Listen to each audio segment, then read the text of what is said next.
Hey, it says we are live. So I guess we are live. We're broadcasting tonight, all from our own different homes across America, really. We've got an all-star panel tonight. It's going to be so much fun.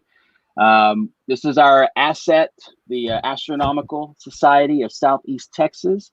We're located in Beaumont, Texas. This is our April meeting.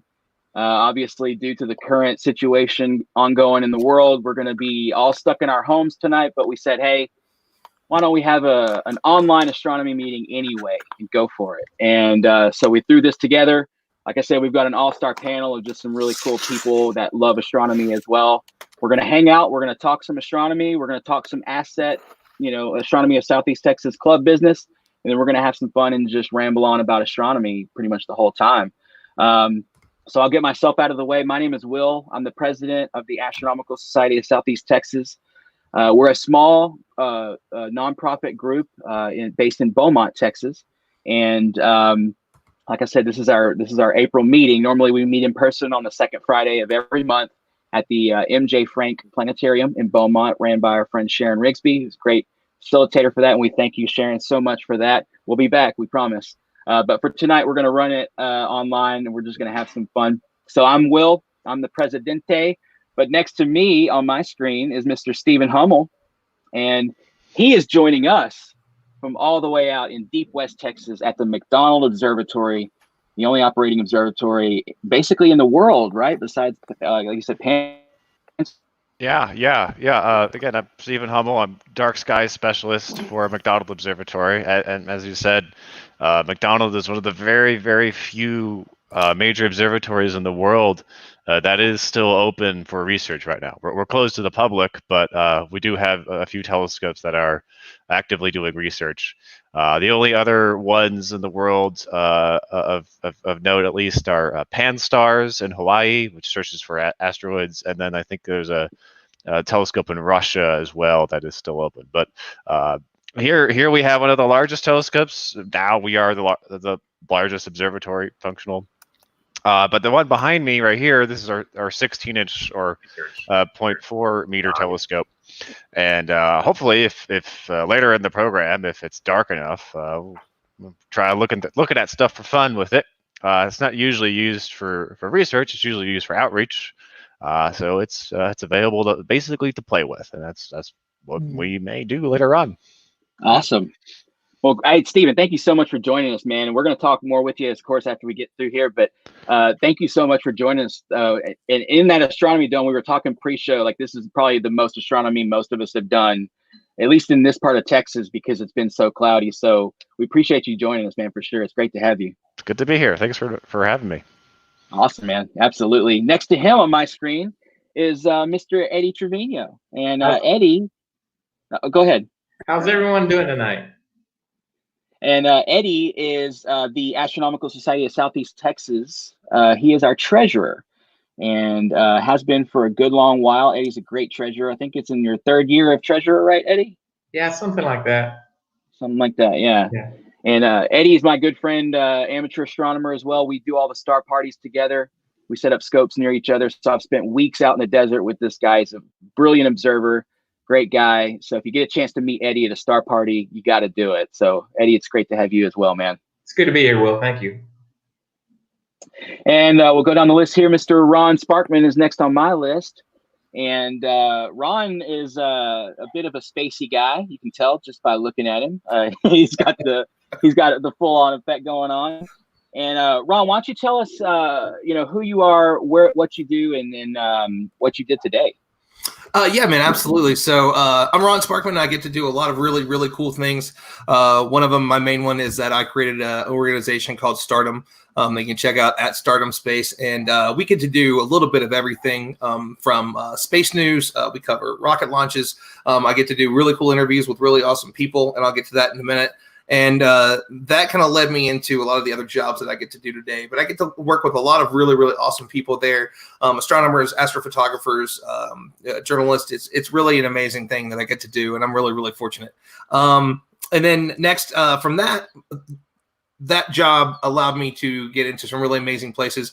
I am the Chief Curiosity Correspondent for the Space Foundation Discovery Center, and I'm also the Communications and Social Media Director for Explore Mars. So I get to do a lot of really, really cool things. Those are only a few of the many different organizations that I work with, and I'm a very, very lucky guy. So Will was mentioning a little bit about something cool I got to do earlier today. I got to do a live with Neil deGrasse Tyson and talk about the newest season of Cosmos, and that was the show that changed my life, made me a space nerd, made me decide to chase this for the rest of my life. So it was really cool, kind of intimate style conversation back and forth. And it's been a really, really cool afternoon wrapping up after that. So I'm glad to be able to come on here and talk to some really cool people that also love astronomy and just kind of nerd out and let Will run the show. So that way I don't have to worry about being all nervous and stuff. Hey, thanks, buddy. No, but it's great to have you, Ron. Every time we hang out, it's always a good time online. And if it's Ron's going to be rebroadcasting that and posting the link to his interview with Neil deGrasse Tyson, I think later. Or maybe it's up right now. You guys got to check it out. It's super cool. It's super neat. And Neil had a green screen too, which was really cool. Yeah, he was on Zoom, so he was using the background for Zoom. It was pretty funny. I love that. It's great to have you, Ron. Thanks for being here, man. Sure. And then last but not least on my screen, Mr. Chuck Ferguson. Chuck is our vice president at the Astronomical Society of Southeast Texas. He's been a great asset to Asset, which is hilarious. But Chuck's a great guy. He has a deep passion for astronomy. And Chuck, it's really great to have you here with us, man.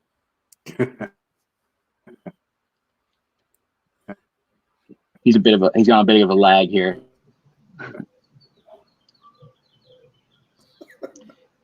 He'll answer when he gets the full part of it that I say. But what I want to do real quick is go through some of the comments that have been coming in, then we'll get to a little bit of in the internet. Yeah, terrible internet, exactly. He came in 3 days later with his response. That's okay. He lives way out in the country, so Steven's way out in the country too, in West Texas. Yeah, but Steven has T1 or fiber connection, so he's doing good. But what's cool is I can pop up some of the comments. So let's go through some of those real quick because we got some awesome stuff in here. Charles, how you doing? Thanks for joining us. I think that's Lonnie Mosley. I'm pretty sure Lonnie Mosley is a member of our astronomy club here in Beaumont, Texas. Good friend of Eddie and I. I think that's him because he said Eddie. So I think that's him. Pretty sure that's Lonnie Mosley himself. Lonnie's a great observer, brilliant guy. So much fun to observe with. So he's here with us. Tress Kellyan, hello, how you doing? And then we've got the one and only Mr. Frank Simo. Frank used to be a member of our astronomy club here in Beaumont for many, many years. He ended up getting a job transfer, I believe, in Germany. And that's where he's been for the last several years, or a few years at least. Now he's joining us online because we're having a meeting online. So thank you, Frank, for joining us, man. We really appreciate you hanging out with us. There's Courtney. She's the president's first lady, I guess you will. So good to have Courtney with us. From Dallas, how you doing, Greg? Carl Dunn, thanks for the invite. Thank you for joining us, man. We appreciate you. George Lutch, good friend of ours from, I think it's Austin, right, George? I need a pair of glasses like those, he says. Ron's. It's an app. Yeah, too bad they're not real, though, because that would be pretty impressive. Look, it's Roger Dillon, another member of the Beaumont Club. Very impressive production. Great job. Hello, Roger. Good to have you. Awesome event. Glad you organized it. Well, glad you're here, Frank, for sure, man. We miss you, buddy. We miss you. Sharon Rigsby says, hi, everybody. Miss y'all. We miss you too, Sharon. Thank you for hosting the Astronomical Society's meetings at the planetarium. We really appreciate that. It means a lot to us, so thank you for that. Oh, Fort Worth, George says. Sorry, George. I knew you were in Texas, and to me, it's all just one big thing. So, okay. So what we're gonna do is we're gonna do an abbreviated. Asset meeting. So you're going to get to kind of peer behind the curtain of how our astronomy club works for just a minute. And then we're going to talk astronomy and hang out and talk to these guys that joined us tonight, especially Steven, because if it gets dark in time, or if it gets to where we can view something, we might even be able to take a peek through that massive 16-inch RC behind him right there, which is not a green screen. I know everybody thinks Steven may be in a green screen. He's actually touching. That means it's real, y'all. Look at that. See. But don't touch a telescope for most of y'all, right? That's usually the rule. Yeah. People do that at outreach events. We're like, no, don't do that. I get away with it. Yeah. Lonnie Mosley says, is Howard on? I don't know, Lonnie. I wish maybe Lonnie, give him a call because I don't know if he checked his email. I'm hoping that he would. But Howard Miner is another one of our longtime members, a great observer, brilliant observer. He was observing in the 50s. He's in the late 50s. He was getting his first telescope. So the guy's got more observing experience than all of us in this room combined, basically. I will say that Howard, Lonnie, and Roger were great mentors to me when I first joined the club. They taught me an enormous amount, and I wouldn't have been able to accomplish what I have without their help. So thank you, guys. Yeah, that's 100%. I feel the same way about all those guys. Lonnie, Howard, Roger. I joined the club and they were already years-long members. Right? So, and Howard taught me so much about astronomy. Lonnie too, and terms I'd never heard, and I was like, "What are you talking about?" And then heard them again and again and again, and then they finally smushed their way into my brain. So, all is well. Roger says he's doing fine. He thinks Donna is watching from the den. So, hello, Donna. How are you doing as well? Good to see the Dillons in the house tonight. So that's awesome. I guess we're all in a house tonight, right? Except for Steven. He's in an observatory, which I'm very jealous. Okay, so let's get to some slides here because we do have a couple of things I'd like to talk about as a club. This is we're the Astronomical Society of Southeast Texas, right? That's what our acronym stands for. And we've been doing astronomy in Southeast Texas for over 30 years. Our 501c3 was registered in the 80s. In 1989, I believe. So we're over 30 years now of doing outreach astronomy in Southeast Texas. And I've only been with the club since 2009, but I've loved every minute of it. And I can tell you that it's some of the best group of people I've ever been involved with, that's for sure. We've already discussed visitors and we've talked to some of the crowd, so we'll just kind of mosey on through these. The March meeting was handled by Mr. Chuck himself. And he handled the meeting, so we appreciate all of y'all that went. There was a little bit of a social distancing thing, kind of not in place, but kind of being observed by a lot of members. So that was, it was a good thing, but it was right on the verge of having to cancel meetings. So, and here we are in April having at-home meetings, which is, it is what it is. I think we're all going to be just fine. We're all going to get through this together. So thank you, Chuck, for hosting the March meeting, of course.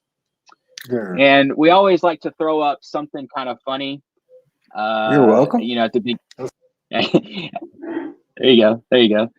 We always like to throw up something funny at the beginning of the meetings, and this I can relate with on a lot of levels.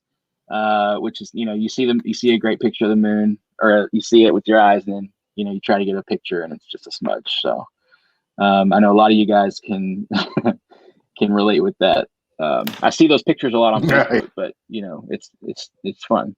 Everybody tries to get a shot of the moon every now and again. Okay, so we're going to head off to some officers' comments, and what I'll do is, since Chuck is on a bit of a lag, I'm going to give Chuck the floor first, and we'll see if Chuck has anything, and then we'll go right back to the other part here. It's been so cloudy and no one's working. I really don't have anything going on. So I really don't have anything to report. I hear you, buddy. That's the same. Same story here. Absolutely. We do have some comments coming in. We've got Howard Miner here watching with us. So hello, Howard. Howard is an officer. So technically these are his officer's comments, I guess, right? Howard is our newsletter editor, which we'll show a little bit here in a second. And so it's good to have Howard here with us. Donna Dillon is also here with us. Hello. And there's Christopher Oter. What's up, dude? Kyle, how you doing, buddy? Missed you very much, Kyle. Wish you could make it back and join us. Kyle's a great musician and a fun guy as well. Great astronomer. Yeah, it's been a while.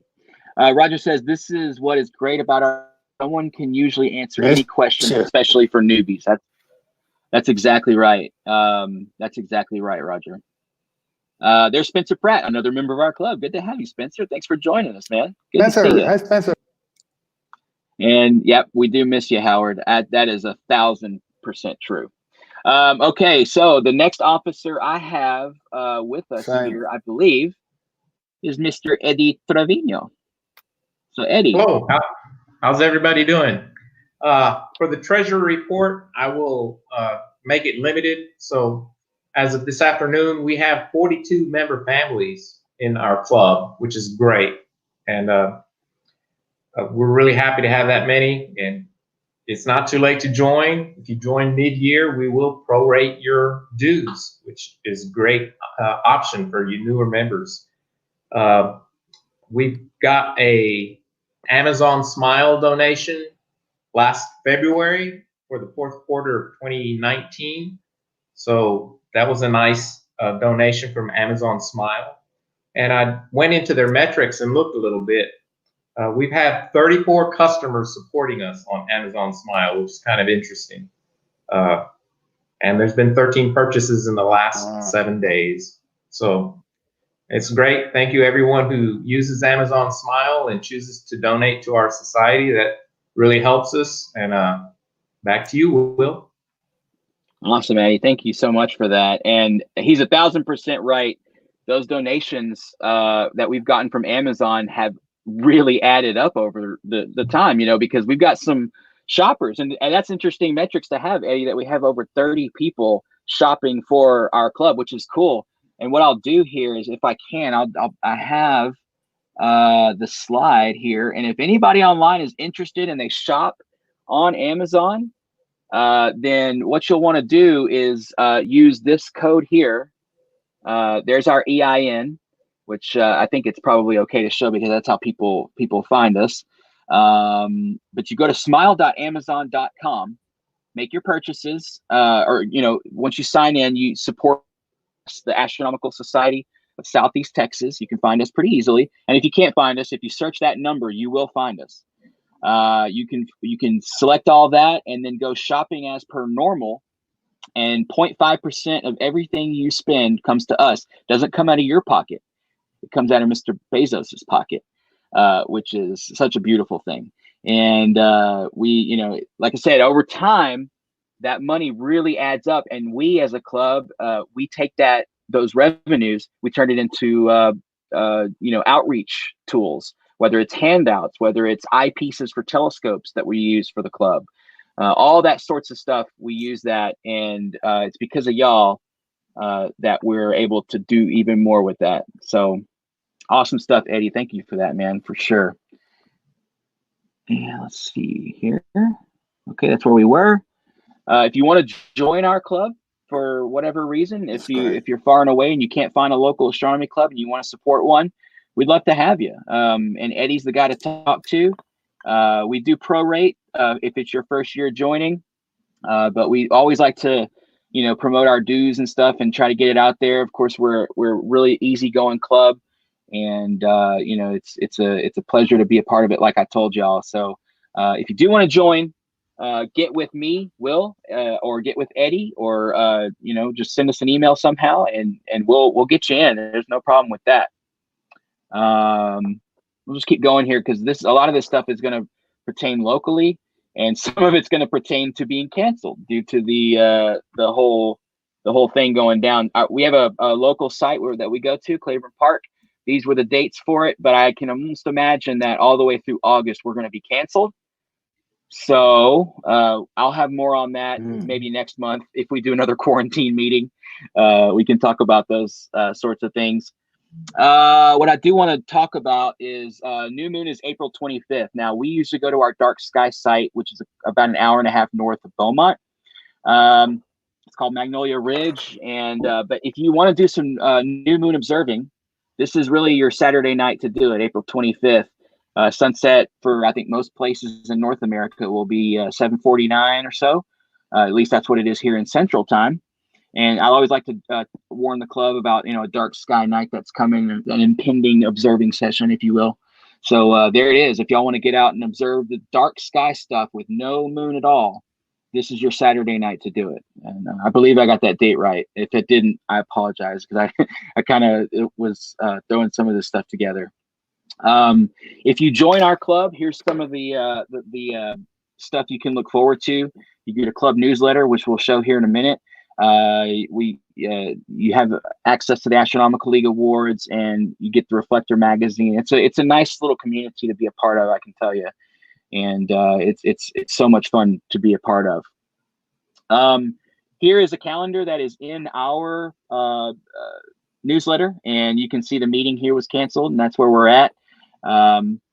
And you can see that we have the not dark sky star party the weekend, and then the dark sky star party would be here.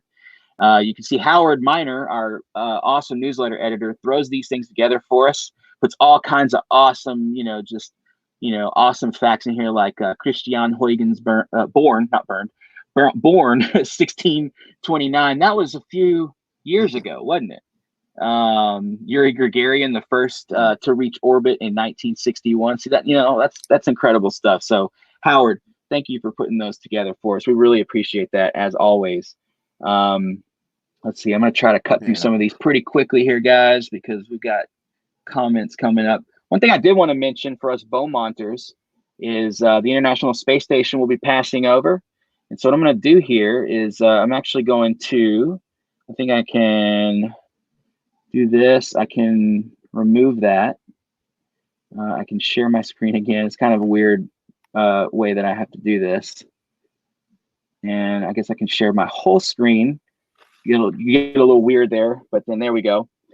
These are our ISS passes for Beaumont. And I love putting these up in our meetings because people seem to enjoy looking at the International Space Station when it flies over.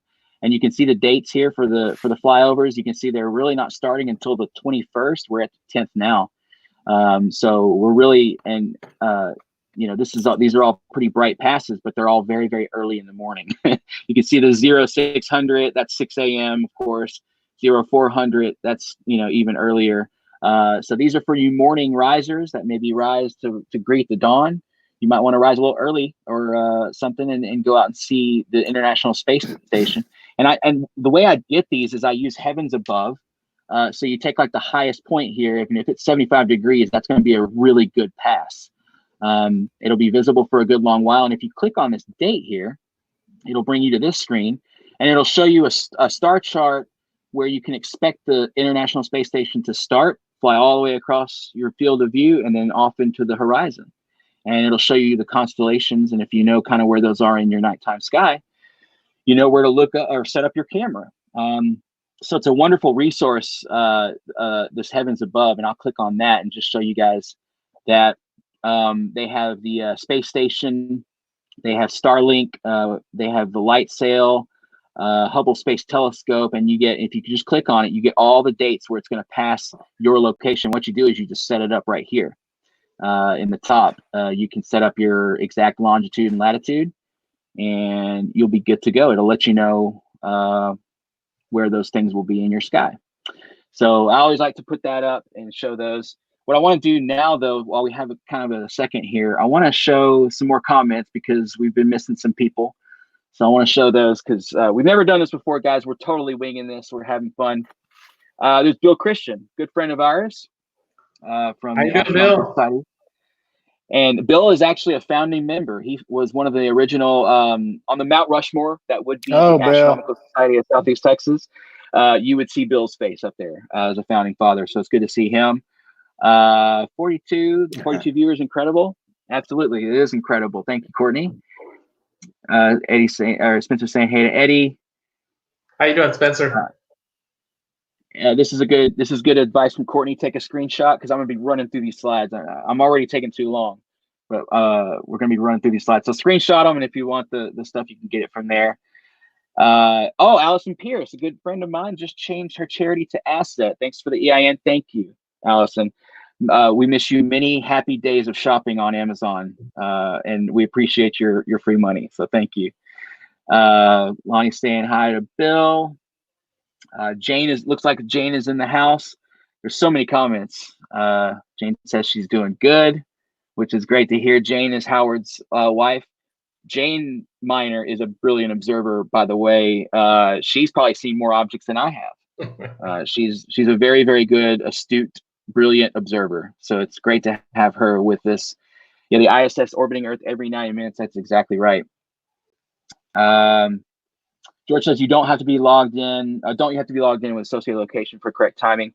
You just have to put in your latitude and longitude. You don't have to actually be logged in on that. Ron wants to know the secret to your back. Spencer wants to know the secret to your background, Ron, which is just a green screen, but that's pretty cool. No, actually, it's an app. It's a couple different apps. The main one that I use that I can use videos and stuff is called XCam V Split or something like that. But I'll get you the name and I'll give it to you here in just 1 second. Awesome. Okay. And Adam Corville, one of our new members, is here with us. Good to see you, Adam. Hanging out, fellow pilot there. And it's Bill and Mary Dixon. That's who that is. Okay. The bozo. Bozo spelled like the Cajun way. I see. Okay. Bill and Mary Dixon. It's great to have y'all as well. Members of our club. Good to have them. Hello, Bill. And Hello, so, okay. So let's get right back to the stuff and then we'll be finishing out pretty quick here. I did the ISS passes. As a club, we go to star parties, which I'm not even broadcasting my screen. I apologize. Let me, sorry guys. Again, this is like my second time to use the software. So As we fall into the abyss. yeah, as we all fell into the, Spock's mirror there. There we go. We can do like, oh, there we go. The Texas Star Party, which is a star party that is operated by many clubs in Texas. It's one of the most premier star parties in the world, really. It's canceled, unfortunately, due to all this mess we're dealing with. And I just wanted to bring it up to mention that, as a club, as asset, we have multiple members who go to this every year. We volunteer there every year. I help run gate duty. I also run the Facebook page for them. And I also help with like dark out crew and stuff. So our club has a pretty big stake in the Star Party, and it's a brilliant Star Party. If you've never been to the Texas Star Party, it's definitely one I recommend. Definitely try it out, but not this year. You can't go this year because 2020 has been canceled, and we're waiting to hear word whether or not the 2021 will take place. The ranch that it occurs on is called the Prude Ranch near Fort Davis, Texas. And the Prude Ranch may suffer from this whole shutdown because the Texas Star Party was one of their most massive events. And so we're really hoping that they can pull through and make it for the next year for 2021. Because if it does happen, you know where I'll be. And I'm sure multiple members of our club will be there as well. So our hearts are with everybody in Fort Davis. And I know Steven's out there. He's going to give us an update in a minute on how the situation is going out there. We're going to talk to him about his telescope and stuff because he's right down the road from the Prude Ranch, which is pretty awesome. So we're going to keep on moving here. Let's keep on trucking. Let's do the James Webb update. And what I want to do for that is normally at our meetings, for the last few years, I've been doing an update on the James Webb Space Telescope, and last few months, multiple months, it's been like no update because there's really been going on. But what I want to do for this, if I can, is open this up to some discussion here and show Anybody see that? No, of course you can't because I'm not on the right screen. Yep, we can see it. Oh, there we go. Okay, cool. All right. So I want to run this video here. They deployed the surfaces here. The folding mirrors is what it is. And so it looks like everything is working with the telescope. I think they just recently deployed the solar shield, if somebody might remember. But they're talking about how the telescope has to fold up to fit in the Ariane 5 or the Ariane 5, Ariane 5, I guess is how you say it. Don't know. And you can see how they have to fold those mirrors to make sure that this thing actually fits in the rocket they're putting it in orbit with, which is crucial. And that's why they've designed it the way they have.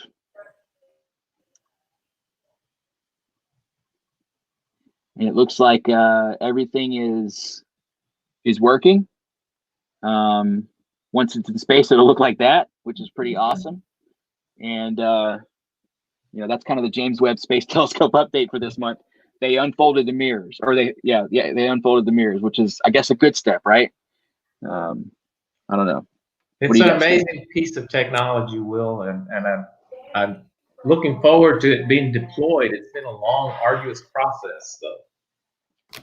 No, absolutely. Agreed with absolutely. Eddie.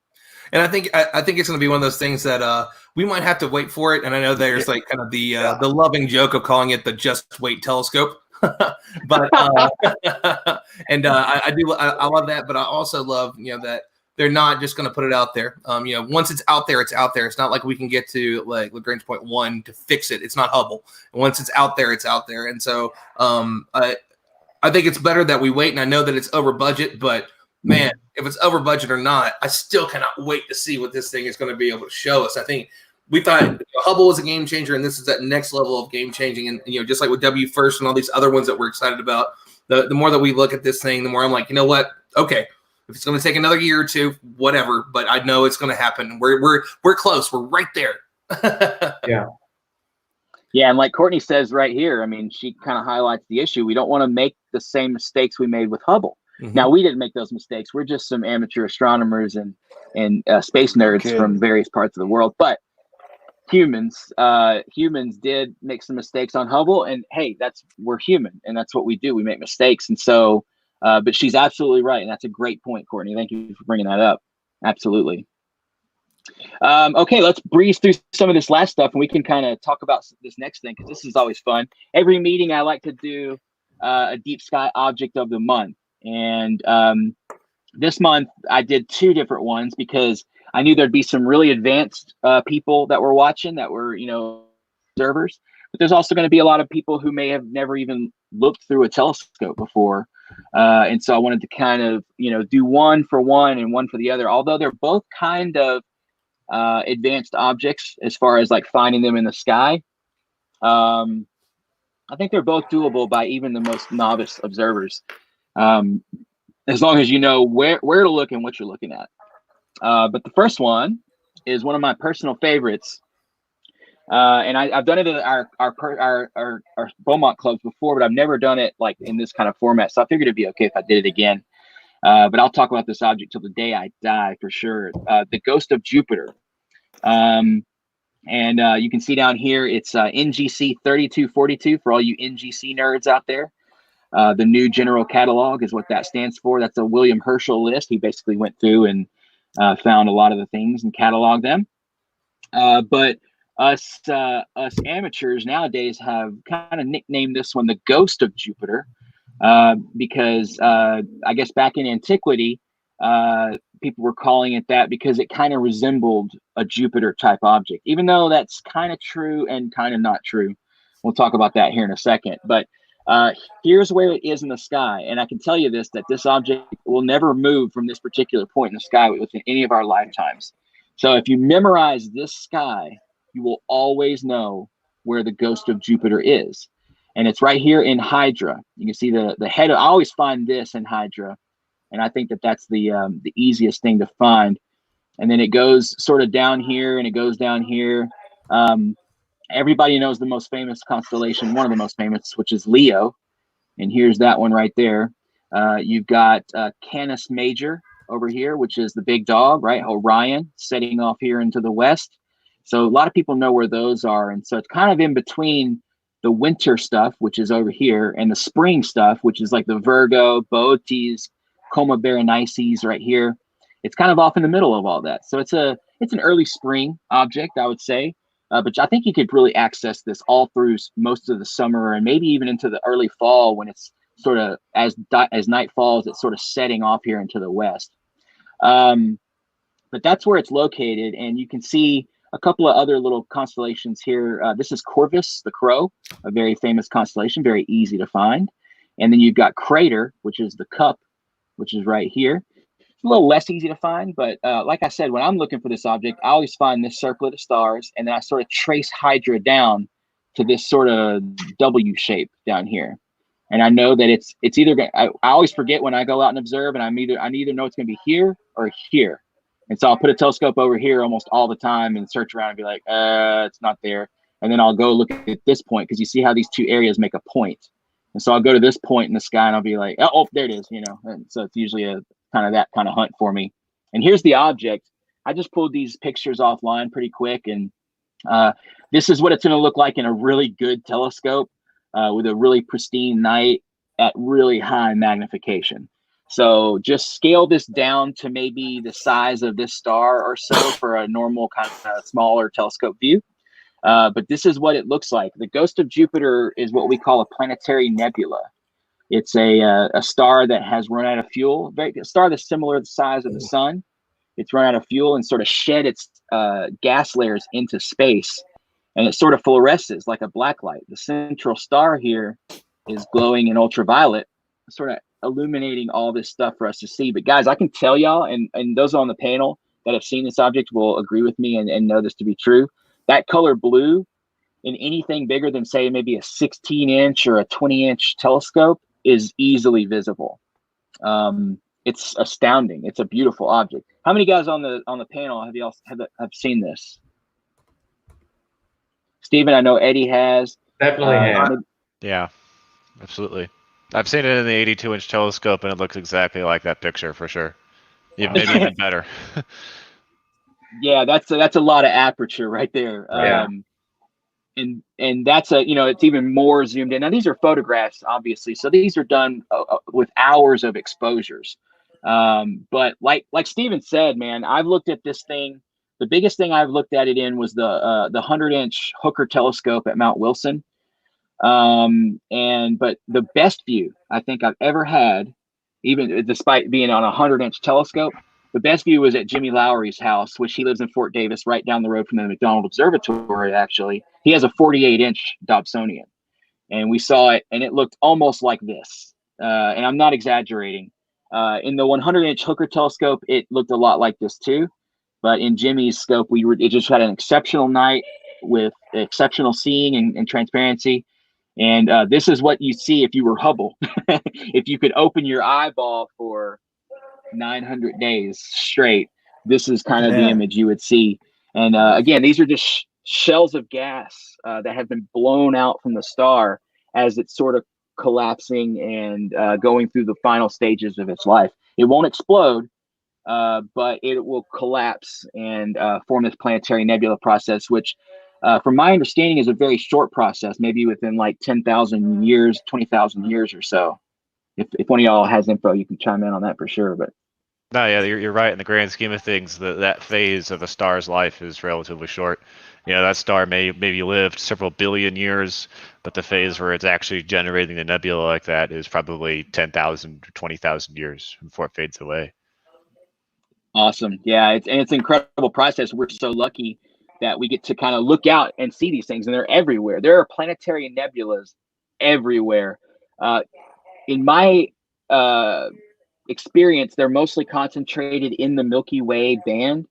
So there's less, say, outside of where the Milky Way swashes through the sky. And that's just due to stellar densities. There's more stars over there than out there. There are stuff like I think the Helix Nebula is outside of the Milky Way sort of band across the sky. But it's fun when you're looking for these things and you're on a planetary nebula kick. You're hitting all the stuff like Aquila, Cygnus, Sagittarius, all the stuff that's in that deep swash of the Milky Way. They're all in there. They're just speckled in there like candy, and you just got to pan around and find them. And it's an incredible thing. And then like George says, it's a star burp. I agree with that. That's a good way to put it. Yeah. And so that's it. This is the object in infrared. I think this is a Spitzer image, if I'm not mistaken. So you can see there's definitely a lot more going on. This is basically what we're seeing here. This whole thing is only this little middle blue part. All this outer fluff is in the infrared, and you can see there's some really interesting things happening there. Pretty fantastic object. If you get the chance. Gorgeous image, man. Yeah, it is. Spitzer is an amazing telescope. But yeah, I can't recommend this object enough, guys. once you see it and you find it, it's going to be so obvious for you, and it's going to blow you away that you'll never forget it. I promise you. The Ghost of Jupiter is one of my objects of the month for sure. And then the next one is for you advanced observers. I want to give a little bit of a challenge to you guys that have some aperture and some dark skies, maybe. This is what's called Hickson 55. It's nicknamed the Worm, which I'll show you why in a second. But here's where it is in the sky. You're going to be looking between the Little Dipper, Ursa Minor, right here, and then Ursa Major is all this up here. Everybody knows the Big Dipper. And there it is right there. This is Draco, actually. I think the tail of Draco going through here. And so if you find the Big Dipper and you find these 2 pointer stars that normally point to the North Star, right? But you just follow them down a little bit and you'll see these 2 double stars naked eye. Super easy to get to right here. And then put your telescope right in here. And with a bit of searching, you'll be able to find this area. Now, the easy tell giveaway is NGC 3735. This is a massive spiral galaxy that is actually pretty close to us in the grand scheme of things at 123 million light years. That's pretty close. It's not as close as, say, some of the other closer ones. When you're talking deep sky galaxies, that's relatively close. Definitely close, a lot closer than this PGC 3559 this guy's way out there. So good luck with PGC, whatever that is. Good luck. But it's it's interesting stuff that, when you look in this thing, you see galaxies all speckled through here, but then look at this thing. It's like sticking out like a sore thumb up here. Hickson 55, the Worm. That's not the Dennis Rodman Nebula. This is actually just named the Worm because it looks like a worm. And if you put a telescope on it, this is basically what you're going to see. Now, I'm pretty sure this would be like high power, like very high power. It's a very small object, if I remember correctly. Even in my friend Mark Farage's 25-inch, it was a very small object, but it was easily detectable. One of these galaxies, and I can't remember if it was this one right here or this one right here, was barely visible direct vision. You had to kind of look over here, and you would kind of see it out of the corner of your eye. We call that averted vision. So instead of looking directly at the object, we kind of look over here, and sometimes you see it, sometimes you don't. These Hickson galaxy groups are fascinating. They have to be 4 or more galaxies in interaction with each other. So there's, I think, exactly 100 Hickson objects, and they're all similar to this. They all have these tight galaxy groups of these massive galaxies, typically, that are very, very, very far away. These objects, I'm not exactly sure how far away they are. I know that they're several hundred light years away. I think it's in the 200 to 300 maybe range. Some of y'all can fact check me for sure, but the distance is kind of irrelevant when you're looking in a scope, because you're going to be looking for this thing looking like this, when in reality, it's going to almost, in a telescope field of view, if this was your normal view, it's almost going to look something like this, So this is even an exaggerated view. So you're going to be looking for something very small, very out of the way, but once you see it, you can't unsee it. And I promise you that if you do see it, it will change your mind or change your perspective on deep sky objects, because it is such an incredible object. I've seen this. Has anybody else in here? Maybe Eddie or Steven? I've never seen that. No? Nope. It's worth a look, man. No. I definitely recommend it if you had a chance. It's on the list now. And that's all I have for the meeting, other than to just pop this up one more time. If y'all want to Amazon Smile with us, we would love to have y'all. So if you do, we'd appreciate you, and we'll take that money as a club, and we will put it to good use. I promise. One thing we do, and I'll just talk about it for a split second here, is we show the Tonight Sky every month, which is a very awesome little segment we have that. When I joined the club, they had started that. Lonnie Mosley was the president of the club back in those days, and they would show these videos. So I continued that tradition. And so every meeting, we show the sky tonight. We won't show it tonight because of audio routing issues, and I think we got more fun in store than that. So, but it is a cool little thing. And I definitely recommend y'all go out and watch those. They are fun to kind of, if you know what's coming up or want to see what's coming up in the nighttime sky for sure. So any comments? Do we have any concerns? I'll post a link. Yeah, absolutely. Well, I want to say that this was a great idea for an online meeting during this time. Thank you, man. It's been enjoyable, and I hope everybody that's online watching has enjoyed it. Yeah, absolutely. That was our basically the meeting. Now we're gonna kind of shift gears a little bit and talk to some of the guys that have joined us tonight, and kind of just hang out a little bit. What I want to do is real quick, Stephen, since you're in an observatory, let's maybe kind of just talk us through what you got going on behind you there. You want to watch here so you don't hear lag? You can hear it live. You just turn that off. You're not going to make comments, are you? Okay.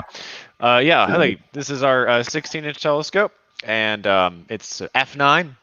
It's made by RCOS, Ritchie Chrétien Optical Systems. So they are no longer in business. They got bought out by another company a few years ago, and then they went out of business. So they mostly made research telescopes, and as well as some telescopes for government contracts and stuff like that. So the same model of telescope has been used for things like missile tracking and white sands, to hunt for exoplanets on automated systems, and other things like that. But yeah, for those of you who came in late, I am located at McDonald Observatory, which is way out in far west Texas, somehow the same time zone as Houston. But we're kind of in the middle of nowhere, which is how we like it, of course, when we're at a high altitude. So we got nice, dark, clear skies. Tonight it's a totally clear sky. So I have this camera on here. For those who are familiar with astrophotography, if not, don't worry about it. But this is a ZWO ASI 1600. It's a monochrome camera. So monochrome cameras, color, in other words, black and white cameras are usually far more sensitive than the equivalent color camera. So with a shorter exposure, I can bring out more detail with less noise. So that's, but then I have filters to put in front of the sensor, so I can select whatever color or the specific wavelengths of light I want. And it's a Paramount ME. It's for those of you who are into telescopes. It's a pretty nice one. I can't even fit the whole telescope here in front of me. It's pretty big. But yeah, 16-inch f9, Ritchie Chrétien. And I'm in an oversized dome. This setup, what it's typically used for is for you to look through for fun. So if you ever, if things improve and this whole crisis that we're living through it clears off, I highly suggest you come on out to McDonald Observatory out here in West Texas and attend one of our public star parties. I know some of you have your own telescope and you've seen a lot, but it's always a lot of fun to have a chance to look through some nicer equipment. This is actually the smallest domed public telescope we have. It just happens to work best with computers. We actually have much larger ones than that. But yeah, if it gets darker, which is not even close to dark really, probably another hour at the soonest that it's actually going to be dark, then I will live stream some views from this telescope. But while I have you here, I want to talk a little bit about McDonald Observatory in general, and kind of West Texas in general, on the other side of the state, which feels like a different country sometimes. But as you mentioned, the Texas Star Party happens usually just right down the road from here. So if you've ever been to the Texas Star Party, you have seen at least McDonald Observatory off in the distance, two large domes kind of up in the distance. And I'll start screen share here. So, you know what? Let me get rid of mine here. Sorry. Okay. There we go. And yeah, I'll screen share here. So I just have some stock photos. There we go. Yeah, so if you're not familiar with McDonald Observatory, here's a photo, essentially. We have three major telescopes. This one in the foreground is the Hobby Eberly telescope, or HET. And this telescope is at the moment the largest telescope in the world that's currently functional. At 10 meters across. It's 394 inches, for those of you who don't like metric. So almost 400 inches, 10 meters. So there are a couple larger telescopes. The Keck telescopes in Hawaii are roughly equal. The Grand Telescope at the Canary Islands, most argue, is the largest single aperture telescope. Oh, I see the question. I'll get to that in a second. But this one, all the rest are closed. Almost every major observatory in the world right now is closed. But we're kind of unique. And we're unique because McDonald's, unlike most observatories, we're not only remote, we are somewhat self-sufficient. There's a village down here. My house is right over here. And basically, we are closed off from the rest of the world, and we are able to maintain essentially isolation enough and social distancing that people can continue to work on these telescopes. Astronomers submit requests for data, and we provide it for them. We just send it to them later on. So at the moment, that's the largest in the world that's functioning. In the background, here is our 107-inch telescope. Here's an aerial view. And this is also operational remotely. Again, it's 2.7 meters. And then this is our 82-inch or 2.1 meter telescope, which some of you in this club almost had the chance to come look through it and have a whole night for yourselves until that got canceled, of course, just like everything else in the world right now got canceled. So later on, I know some of you who are watching this will come back and have a look through that telescope. But yeah, I see the comment there. If you could explain about the laser pointing to the Apollo mirrors on the moon. Yes. So this telescope here, the 107-inch, was completed in 1968 with assistance from NASA. And one of the first things NASA did with it when we completed the telescope is we aimed that big telescope at the moon. And so they shot a laser. It was a green 550 nanometer wavelength laser. Very powerful. And I don't know exactly. I've heard different measurements of exactly how powerful it was, but it fired a huge pulse of light for just a few fractions of a second, and it went all the way to the moon, and then it hit a reflector left by the Apollo astronauts on the moon. I don't know if I have I don't have a picture of it on hand. I wasn't prepared to talk about it. It bounced off that reflector and came right back down to the telescope, entering back through the telescope, or it hit a detector. And by measuring the time it took for the light to leave this telescope and come back, we were able to measure the distance to the moon.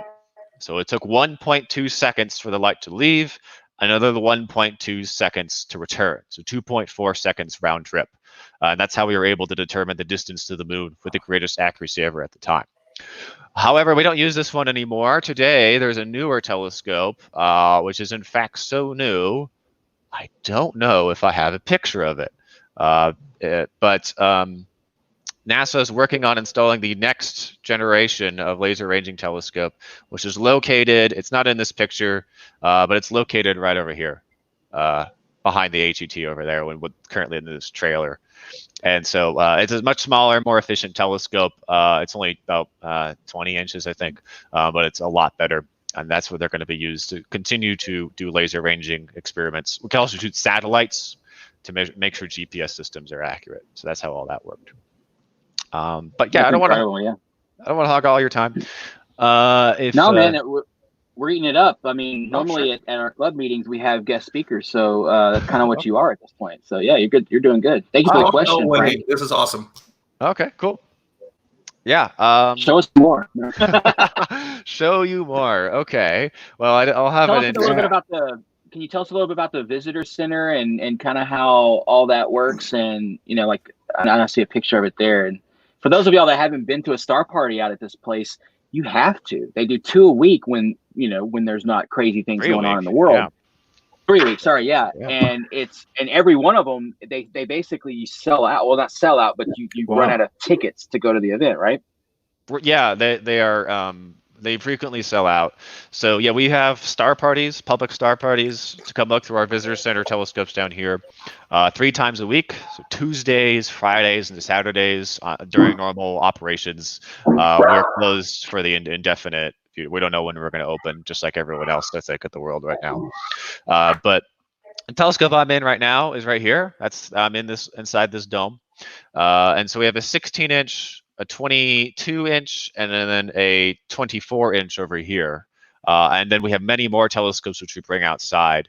A typical star party has 300 to 500 guests. And so we get more visitors of any other major research observatory annually in the world. Griffith technically gets more visitors. They're right in LA, but they're not really a research observatory. So we're very proud of that. Our outreach program is quite robust. The only other one I think that's similar would be that of Lowell Observatory in Arizona. But yeah, you can come. It's $15 per adult.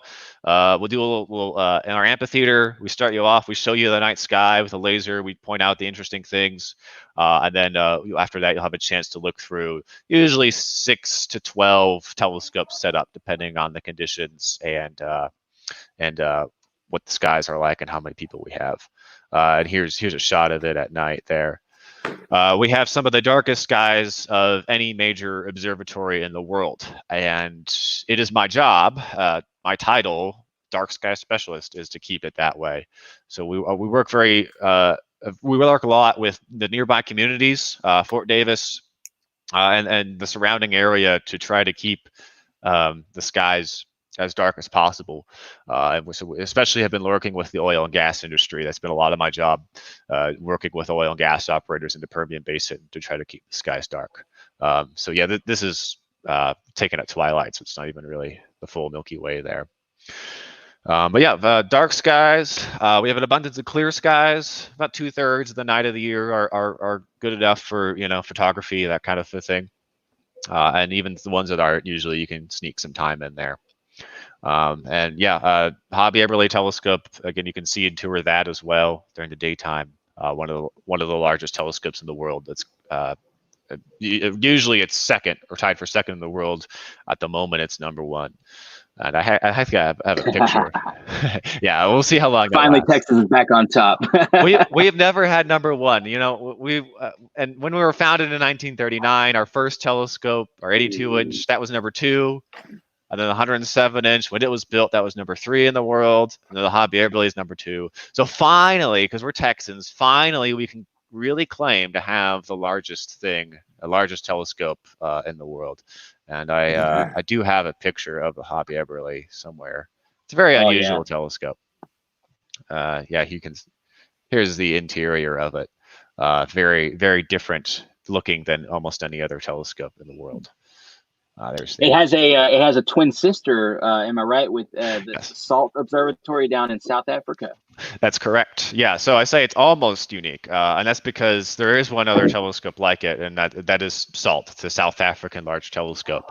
We sold the blueprints for this telescope to them, and then they essentially built a clone of it down there in South Africa. That way we can cover both hemispheres. So yeah, it's 91 hexagons. So kind of like James Webb. James Webb is a bunch of hexagons tiled together for 6.5 meters across.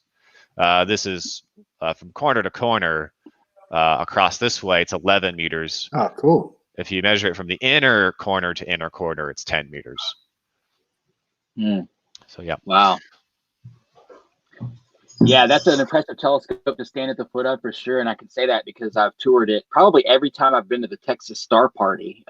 They take us on a Texas Star Party special tour. We get to actually walk on the floor with this thing. Normally, if you just go to the McDonald Observatory, you get to go into a room and kind of see it up there. But if you go to the Texas Star Party version of the tour, you actually get to walk on the floor, and they'll move the telescope back and forth. Tell them a little bit, Stephen, about how it moves, and because I love that it's on hockey or like a hockey table, basically. Yeah. Again, it's a very unusual telescope. A typical telescope moves up and down and left and right and so on and so forth. So this is different. I'll see if I have a picture of its sort of feet. somewhere. airbags, yeah. Yeah, it is literally a giant hovercraft. I know I have pictures somewhere. If you can't tell, I have a lot here. Are these your personal images that you've taken, Stephen? No, these are some taken by a photographer named Ethan Tweedy. Ethan Tweedy Gotcha. Photography. And so he went around and he took all these. Okay, so one of these. Yeah, Oh, there we okay. go, right there. Yeah, so you can see here we have a human for scale. He's holding the controls. And if you look at this concrete pad around here, going around, this is the base of the telescope, this concrete smooth surface. And this here is actually an airbag. And these go all the way around the perimeter. And they each inflate. Yeah, here's another shot. There you go, yeah. They inflate. You see there's this cushion here between the weight of the telescope on top and then the concrete pad. Each one inflates to 30 psi. They're modified semi-truck tire inner tubes, and it picks up the entire 120-ton steel structure so that it rides on air. And 30 psi. 30 psi per foot. There's 16 pads like that. Wow. And so, yeah, here's another shot that kind of gives you another sense of scale. Here's one of our technicians kind of crawling through the structure. Let's see if I can kind of zoom out. If I can. Come on, let me do it. Okay. The net there is to help with falling tools and things like that, so it won't, or I guess falling personnel. Yeah, that's true. Yeah, these shots are a little too big for me to display entirely. But yeah, so it inflates with air, it picks up the whole thing, and it just spins around to point at the part of the sky we want. But the mirror structure is fixed in place. Instead of moving the whole telescope, again, I wish I could sort of let me zoom out here. Like zoom back, yeah. There it goes. Finally, all right. Oh, there you go. Okay, so the mirror structure is stationary. We can spin the telescope and move it around left and right, but the top is actually the part that moves the track. So it's kind of like Arecibo, that telescope in Puerto Rico, the radio telescope. The dish stays put and the receiver moves across it. So here, the light comes in from the sky, reflects off the mirrors down here, and it comes up into this assembly where the light comes to focus. And then to get the light to the devices to analyze it, it's carried through fiber optic cables. And so they carry the light down to where, now it's too small, of course.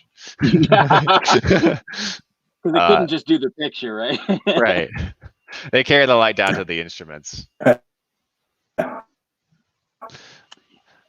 Yeah. And this is going to be there. This is the HETDEX experiment, right? The Hobby Eberly Telescope Dark Energy Experiment, where y'all built these massive apartment-sized computer things on the side, right? That are going to be taking all that fiber optic data and I guess putting it ready to process. That's correct. Yeah. So the idea is we have a whole bunch of spectrographs, which are going to take the light and break it apart into its component colors. Here is one bay of spectrographs. I'll have to zoom out again and make it funky. So you can see there's the mirror down there on the left. And this huge cabinet, this black thing, houses 75 spectrographs on this side. There's another one on the other side. So we have 150 of them in total, and each one looks at over 200 points on the sky simultaneously and gets a measurement for every single one. So with all these things combined, we can see almost 36,000 points on the sky and get a spectrum of every single point at the same time. And what we're doing is we're surveying an enormous area of the sky, most of which is around the Big Dipper, in that region of the sky. And we're looking out to galaxies that are billions of light years away, 9 to 11 billion light years away. And for each one of the millions of galaxies we'll find at that distance range, we'll measure how fast it's moving away from us, measure its redshift. And we're trying to measure the expansion rate of the universe itself as it was 9 to 11 billion years in the past. And with that information, we're trying to figure out why the universe is expanding at an accelerating rate. And whatever is causing that, whatever is making it expand like that, we call dark energy. We have no idea what it is. There's a lot of theories out there, a lot of ideas, but no one really knows for sure what dark energy is. And so we hope to really figure it out by essentially making one of the largest maps of any kind ever made to map out all these galaxies 9 to 11 billion light years away and measure the expansion rate of the universe itself. So that's the idea of that project. Yeah. I have Incredible. I see a question. What time does it get dark out there? Yeah, we're on the same time zone as Houston. In fact, even though it takes like 9 hours to drive here straight west, basically. So we got another about 50 minutes before it's really dark enough to actually do some observing. So we got some time. Yeah.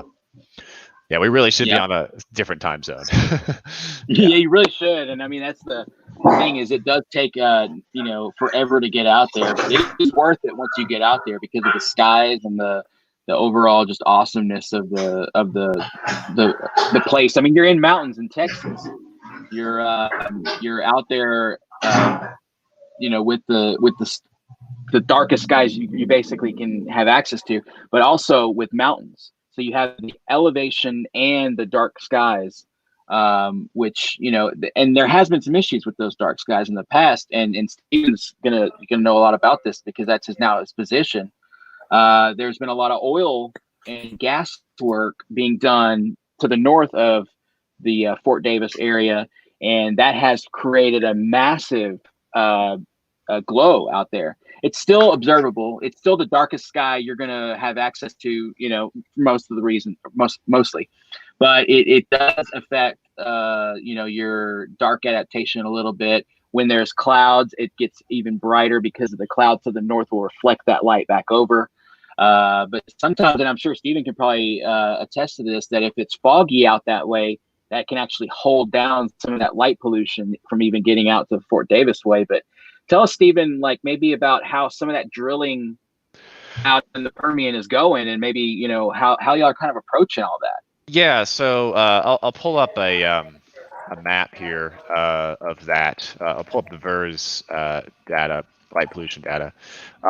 So yeah, my job is essentially to try to keep the skies dark. So until about 2014, the brightest thing out here was El Paso, 160 miles away. It's just a tiny little blip on the horizon.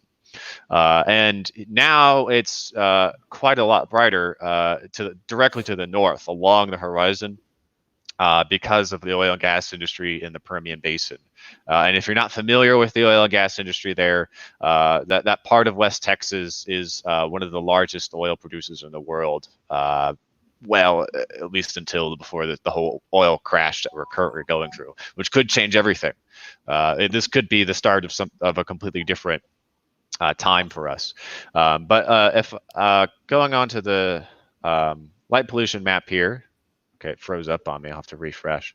I'm sure most of you amateur astronomers here are familiar with this map. You can see, there's Houston down here, Houston area. Here is, why is it doing that? Just kind of froze up on me again. I don't know what the deal is there. Okay. Well, it is pretty intensive, I guess, because it's got so much data on there. But yeah. So this is, this glow.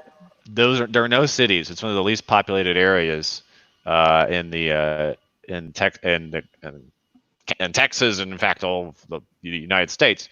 But okay, I don't know why it keeps like freezing up on me there. Let's keep refreshing. I mean, it looks like it goes back to where you had it before. So I guess it kind of like grays out. Here's 2012. All right, going back to 2012, and let's go back. Let's go to the most recent one, 2019. You see that difference there? Yeah, it's huge. It's huge. I mean, you can see that all that is relatively new, and so those are all mostly flares from oil and gas wells to our north, as well as all the infrastructure that comes along with drilling.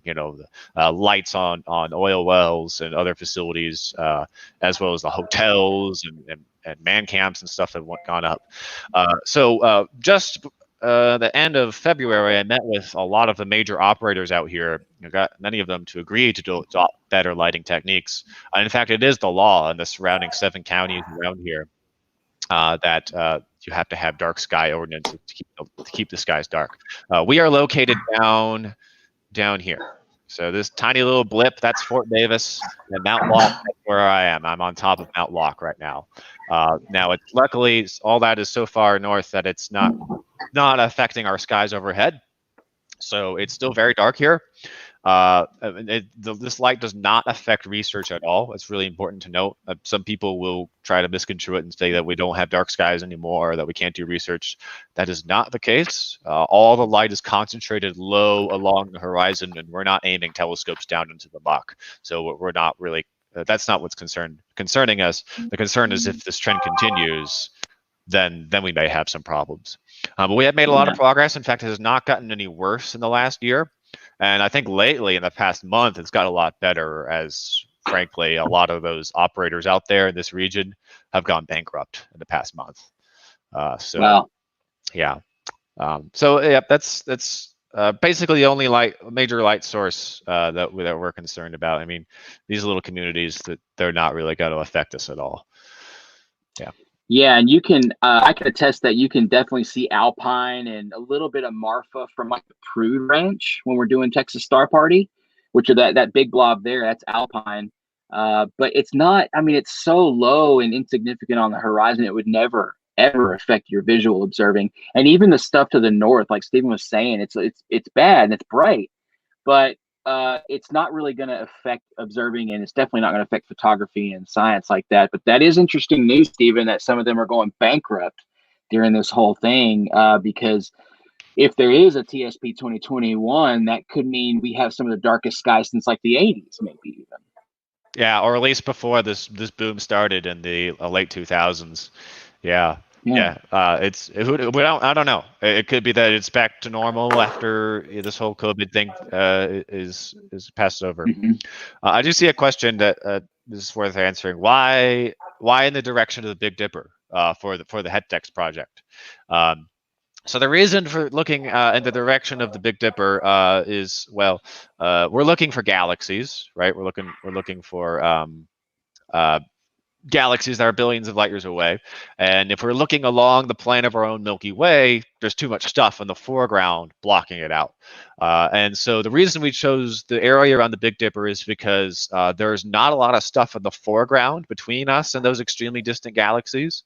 And also it's very conveniently placed for our telescope. There's a long period of time throughout the year where it's within a good visible range, and because of the way the telescope works, it happens to be ideally situated. There's actually another field too. There's two areas we're looking. One's in the Big Dipper, and then in the fall, there's another field that's kind of sort of similarly displaced, but in the opposite direction. So that way we know that it's not just one particular area of the sky that's expanding at this rate. That's one debate: is the universe expanding at an equal rate regardless of where you look, or are things different in other areas of the sky? And so we're trying to take a big sample mostly around the Big Dipper, and then another sample kind of almost on the opposite direction, and kind of looking at two of those. As well. That combined with other data from other telescopes should prevent us from sampling bias in a particular area of the sky. Yeah, and I think that the annulus, that the telescope only has this area of the sky that it can zoom into, but that area is just chock full of galaxies. I mean, we looked at a part of that area earlier tonight with the Hickson 55 or whatever. It's over in that area. Yeah.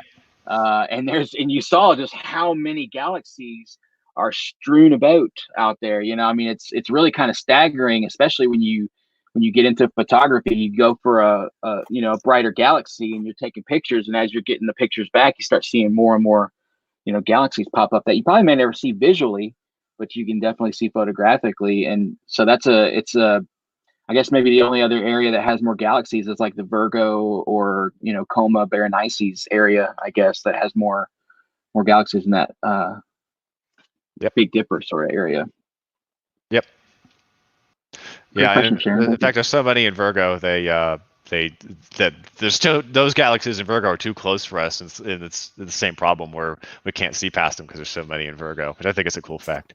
Absolutely. my career. So I started out as an amateur astronomer. I was part of the Amateur Astronomical Society of Eastern Missouri, ASIM. And so in college, I just liked astronomy. I took some classes in physics and astronomy, but I actually majored in international relations and economics. So not the conventional path. But I actually started here at McDonald Observatory as a volunteer. I came here one summer. I did star parties. I ran this telescope and other ones just for fun. And I thought, oh, yeah, this is kind of cool. I could do this. I could go further with it. And so I took more classes. I got caught up. And I got a job working with the public. And then more recently, earlier this year, I got a job working on light pollution issues specifically. So in addition to working with on artificial light sources, I guess you should say, issues surrounding artificial light sources. I also do operate some of the research telescopes on occasion. I've been a part of a couple research projects looking at mostly the 107-inch telescope, looking at distant galaxies and trying to figure out why some are forming stars and some are not.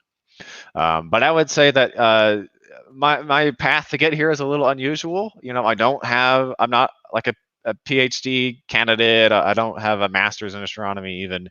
I really got most of my skills as an amateur astronomer, and then I kind of took those skills and just went a little bit further. Does looking north keep you from seeing Elon Musk's star-like satellites? Nowhere is safe from Musk's domain. I think Starlink is a concern. Yeah, Nice. Starlink is definitely a concern for us, especially if we're trying to build a big survey covering a huge area of the sky. It's almost impossible to avoid some of these satellites. So there's nowhere it's safe. And then right now there's only a few hundred up, but he wants to launch many thousands more. I happened to watch them the other night pass overhead, and yeah, they're bright. They're bright even in their final orbits.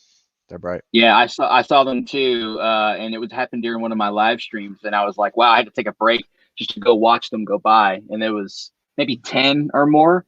But now, as a dark sky guy at the McDonald Observatory, that falls kind of under your level of concern, doesn't it? Yes, yes. And I'm trying to figure out what exactly I'm going to do about that. Now, SpaceX has said that they have some solutions, particularly their dark sat, as they're calling it, which is basically a satellite that is painted black. But the solar panels aren't. Obviously, the solar panels can't be painted.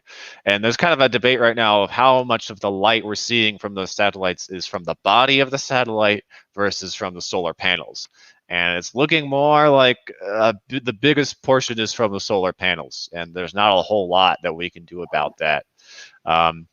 So yeah, it's in terms of solutions, I think what we really have to do is it's got to be like a political thing. We've got to say that someone like the FAA has to say that there has to be some certain regulations around these satellites, and I think it's important to note that it's here in America, we kind of think of SpaceX, it's an American company, NASA, and other things launching these things. But imagine if you're Japanese and you see these satellites going over, it's affecting you just as much, but you have no control over that. You don't have any input, not even through normal political democratic means.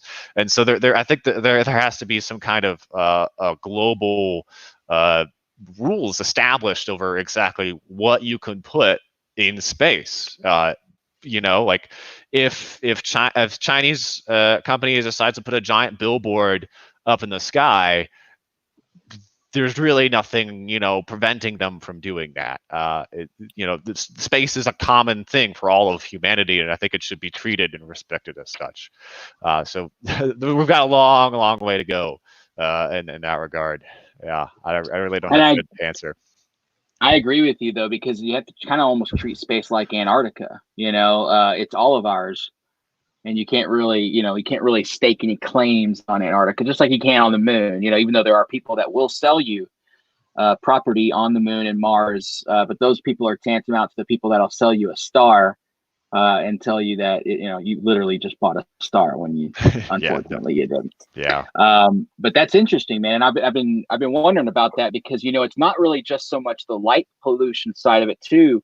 With those Starlink satellites, you're also talking about radio frequencies as well, which we're installing some of the largest. China has the FAST telescope, which is an all radio telescope, and so it will. I mean, I'm sure it would affect that. You've got these broadcast signals being, broadcast from Earth orbit. They're a lot closer than the radio sources we're looking for. Hundreds of thousands or hundreds of millions of light years away. So it's interesting. Yeah, absolutely. We have a radio telescope here. It's relatively small. It's also very new, our McDonald Geodetic Observatory. And when it was new on one of its first observations, Starlink was also brand new then. And the guy operating it was like, what is that? Like I know to expect like, a Wi-Fi interference or interference from a cell phone or an airplane. We don't even have much air traffic. But then there's this huge spike around like kind of near the 5 gigahertz line that was apparently Starlink. Now it doesn't affect our particular observations in the radio spectrum, at least. I know other radio observatories are affected.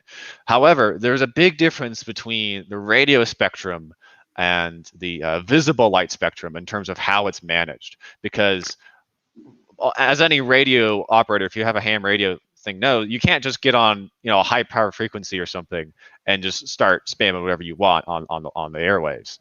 There are regulations. There's a lot of regulations surrounding what frequencies you can use, how powerful it can be, where you're located to prevent a lot of feedback. If that didn't exist, radio stations couldn't work. They'd all be talking at each other. It'd just be a garbled mess.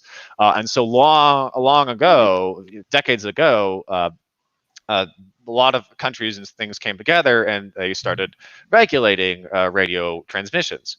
But that same regulation does not extend towards visible light. And my argument is I think it should. It should across the entire electromagnetic spectrum needs to have some kind of agreement about what you can and can't emit brightly and so on and so forth. I agree 100%. Yeah, let's see. We'll go to a couple of stuff here I saw in the chat, and Roger says, "Thanks so much, Stephen, for spending time with us. One of the best guest speakers and presentations we've had." And I agree. I mean, we've had some great stuff at the club, but never anything directly from the McDonald Observatory, man. And so appreciate it. Yeah, I agree with Roger there. And so Ron, I mean, before we all kind of get out of here, let's talk to you for a second as well. I mean, you had that's impossible.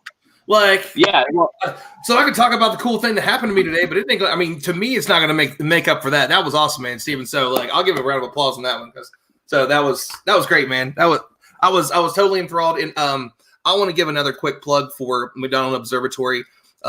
We were talking about it a little bit before we got on. I was so completely spoiled because the very first telescope I ever looked through, once I fell in love with space, and I think I looked through a few whenever I was younger, but I don't really remember the experience. I didn't fall in love with space until I was well into my 30s. And so me and one of my really good friends, Billy, drove out to go to the McDonald Observatory. He got us tickets to do the, was it 82-inch? Is that right, Steven? Mm-hmm. Yeah.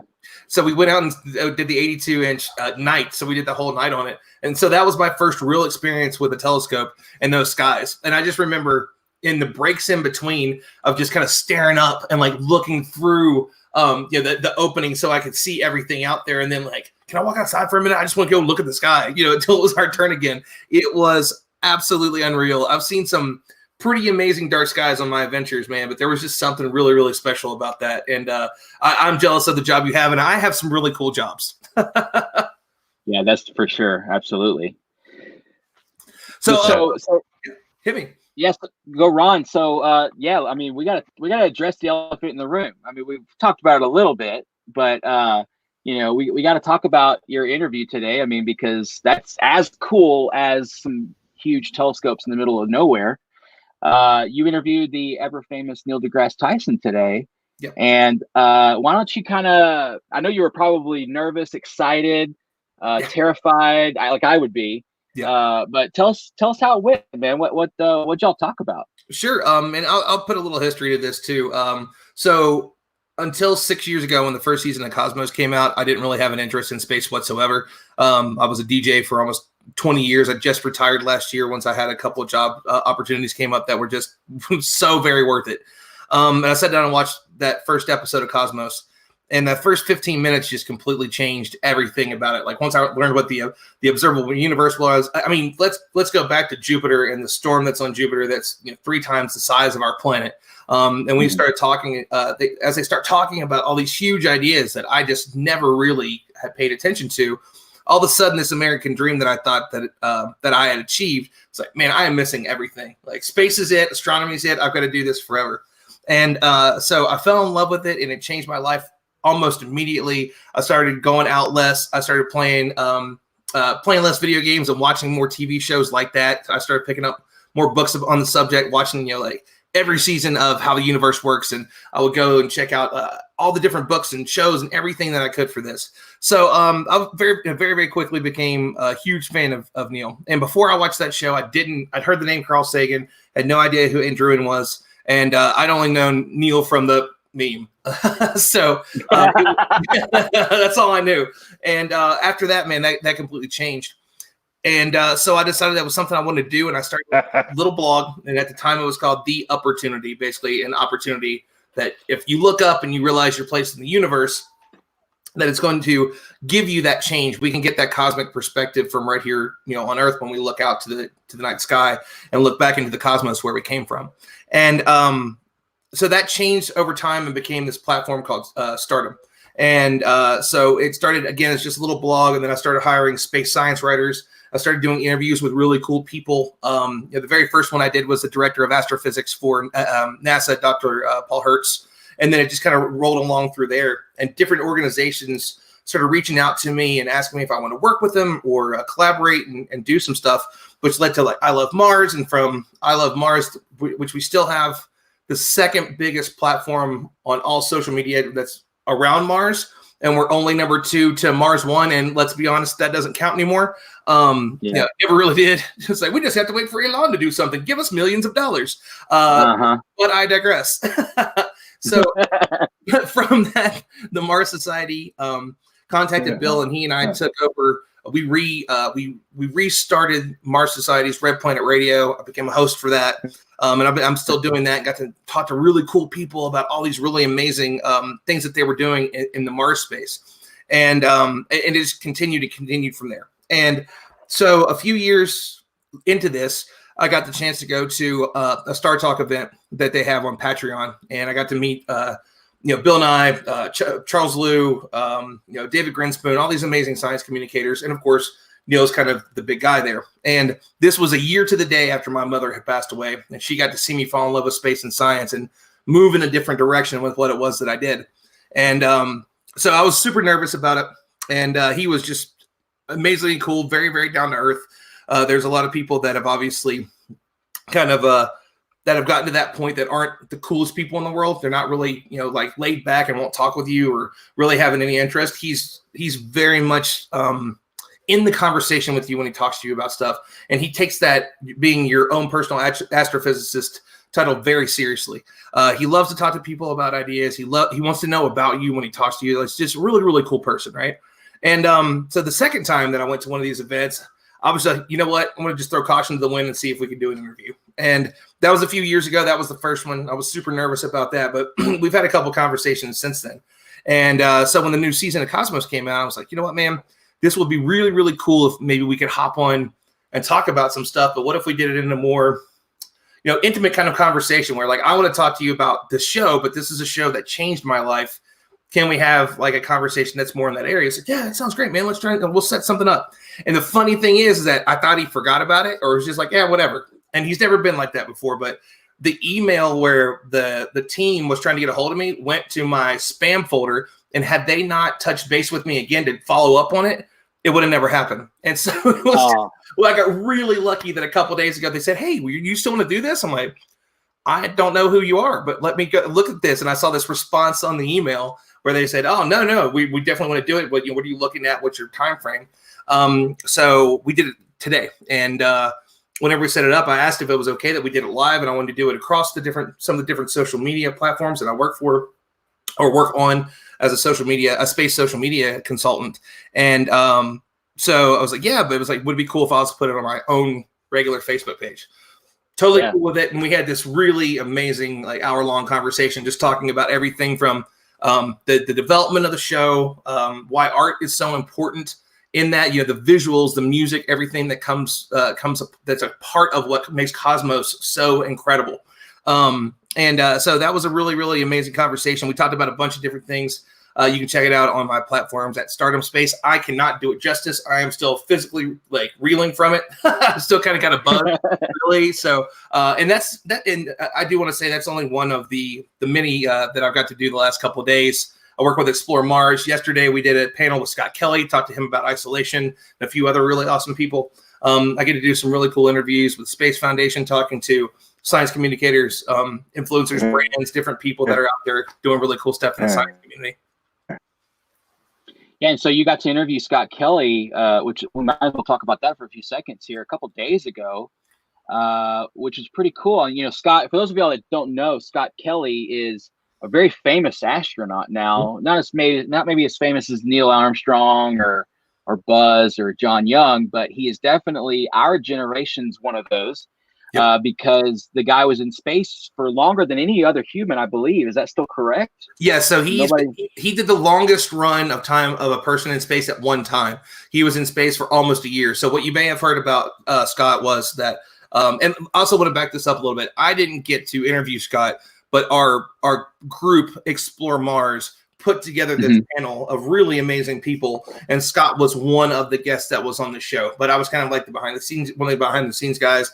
Really, honestly, it was the majority of the rest of the team that did it. I'm fortunate enough to be a part of it. But back to Scott. Scott went up for a year, and he also has a twin brother.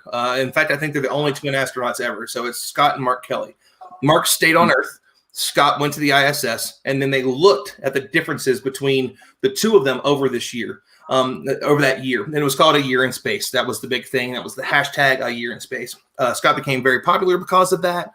He's traveled around the country, the world a lot, and discussed the really cool things that he's been through, and what that experience was like for him. He has a really great book too, if you haven't read it, called Endurance, where he talks about his screw ups when he was younger and how his brother Mark helped him get his act together. It's a really, really great book.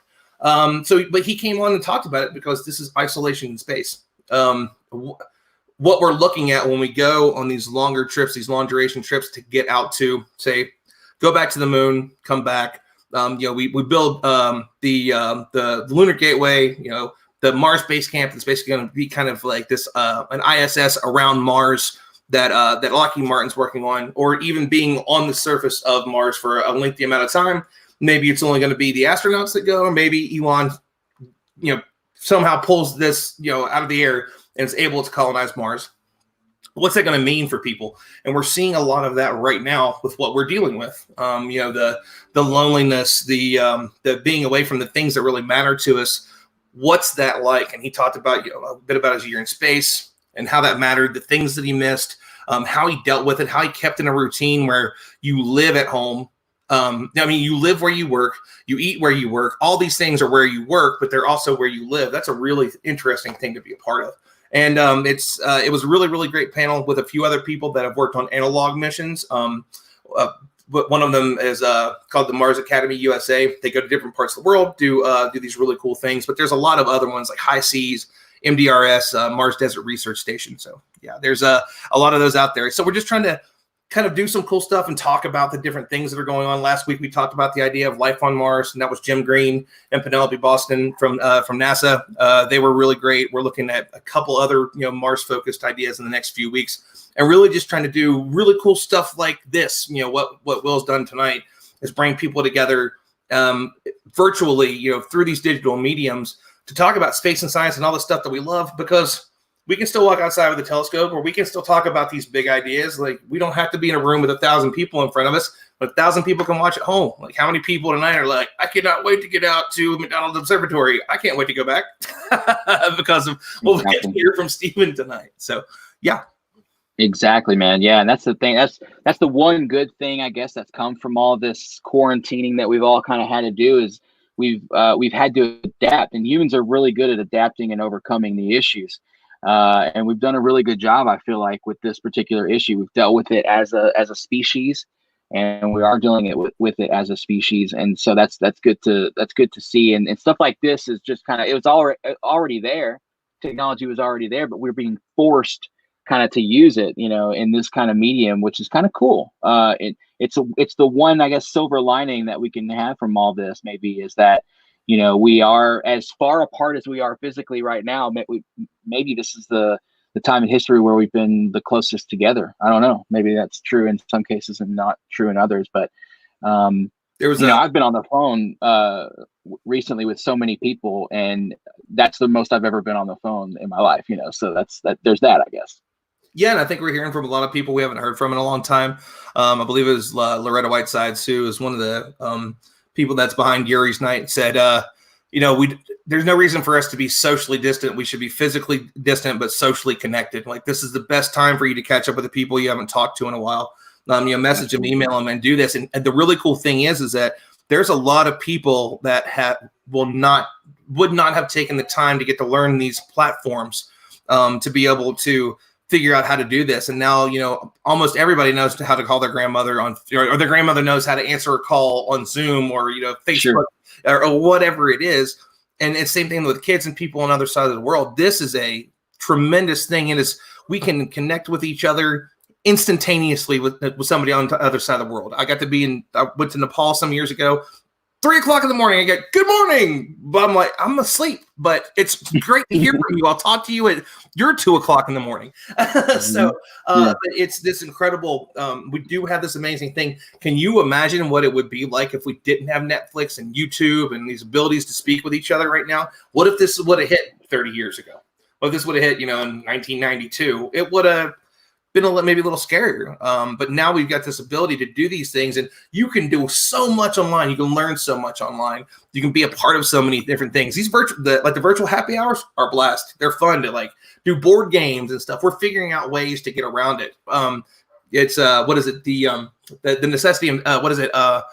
Something necessity is the mother of invention. Yeah, exactly. So we've got that, and we're taking advantage of it. I think there's going to be some really cool things that I hope keep us connected when it goes back to normal, man. I really do. Yeah, I agree with you, man. I mean, it's unprecedented times we're dealing with, and we're dealing with it in unprecedented ways, and that's how you kind of fight fire with fire, I guess, you know. So, and that's why we're having this meeting online tonight. This would have never even really been possible. I would still be at the planetarium right now, along with Eddie and Chuck and all of our guys, and y'all would be in various parts of the world doing whatever you're doing, but we would be in that meeting right now, discussing all this in a private setting, whereas now we can kind of broadcast that out to the whole world, which is an opportunity we may have never even explored, had this not happened. That's, so it's a cool thing that we're able to adapt and kind of overcome that. And I don't know, I guess I feel like it works pretty well. Even in this online format, there's issues, but we learn how to kind of dodge those as we go. But and I agree with Sharon. It's like, you would have been stuck with only the books you had. And that's kind of the cool thing too now is that we've got, you have Kindle and Amazon, and there's so many people that are stepping up that normally are just not those types of companies that we've seen do really great things. Amazon releasing all the kids movies and stuff for kids to be able to watch at home, not asking for money for it.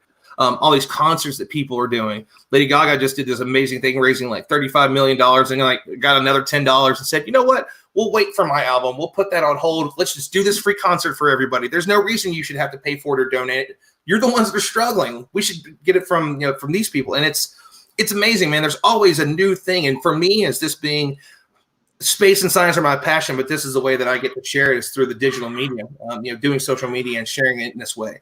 And I love the ingenuity and all the different innovative ways that people are bringing what they love to what we're all dealing with. And it's a really, really interesting thing to see and watch. And it's in a really bad time. I love what humanity has shown us in that way, and it makes me proud, man. It makes me really happy to say I get to wake up and do this every day and just be like, what's next? What else have they figured out? Who's doing science experiments at noon today? Like, I can't wait to see, or this new live show that they just came up with a week ago. It's really, really cool, man. That's a great point, man. There has been some really cool stuff, like the live concerts and stuff. It's been a lot of fun to kind of see that while we've been all stuck inside, and I've been stuck in this house for, since I got back from Las Vegas, self-quarantining since I got back. No symptoms. Obviously I could have been a carrier, but I never went anywhere. So hopefully if I was a carrier, I didn't infect anybody, but I've been staying at home. I got plenty of projects here around the house. There's always like stuff to do. Right. So, and I hope that, you guys are as well. I know like Steven's out there doing astronomy because he's lucky enough to have clear skies. That's not fair.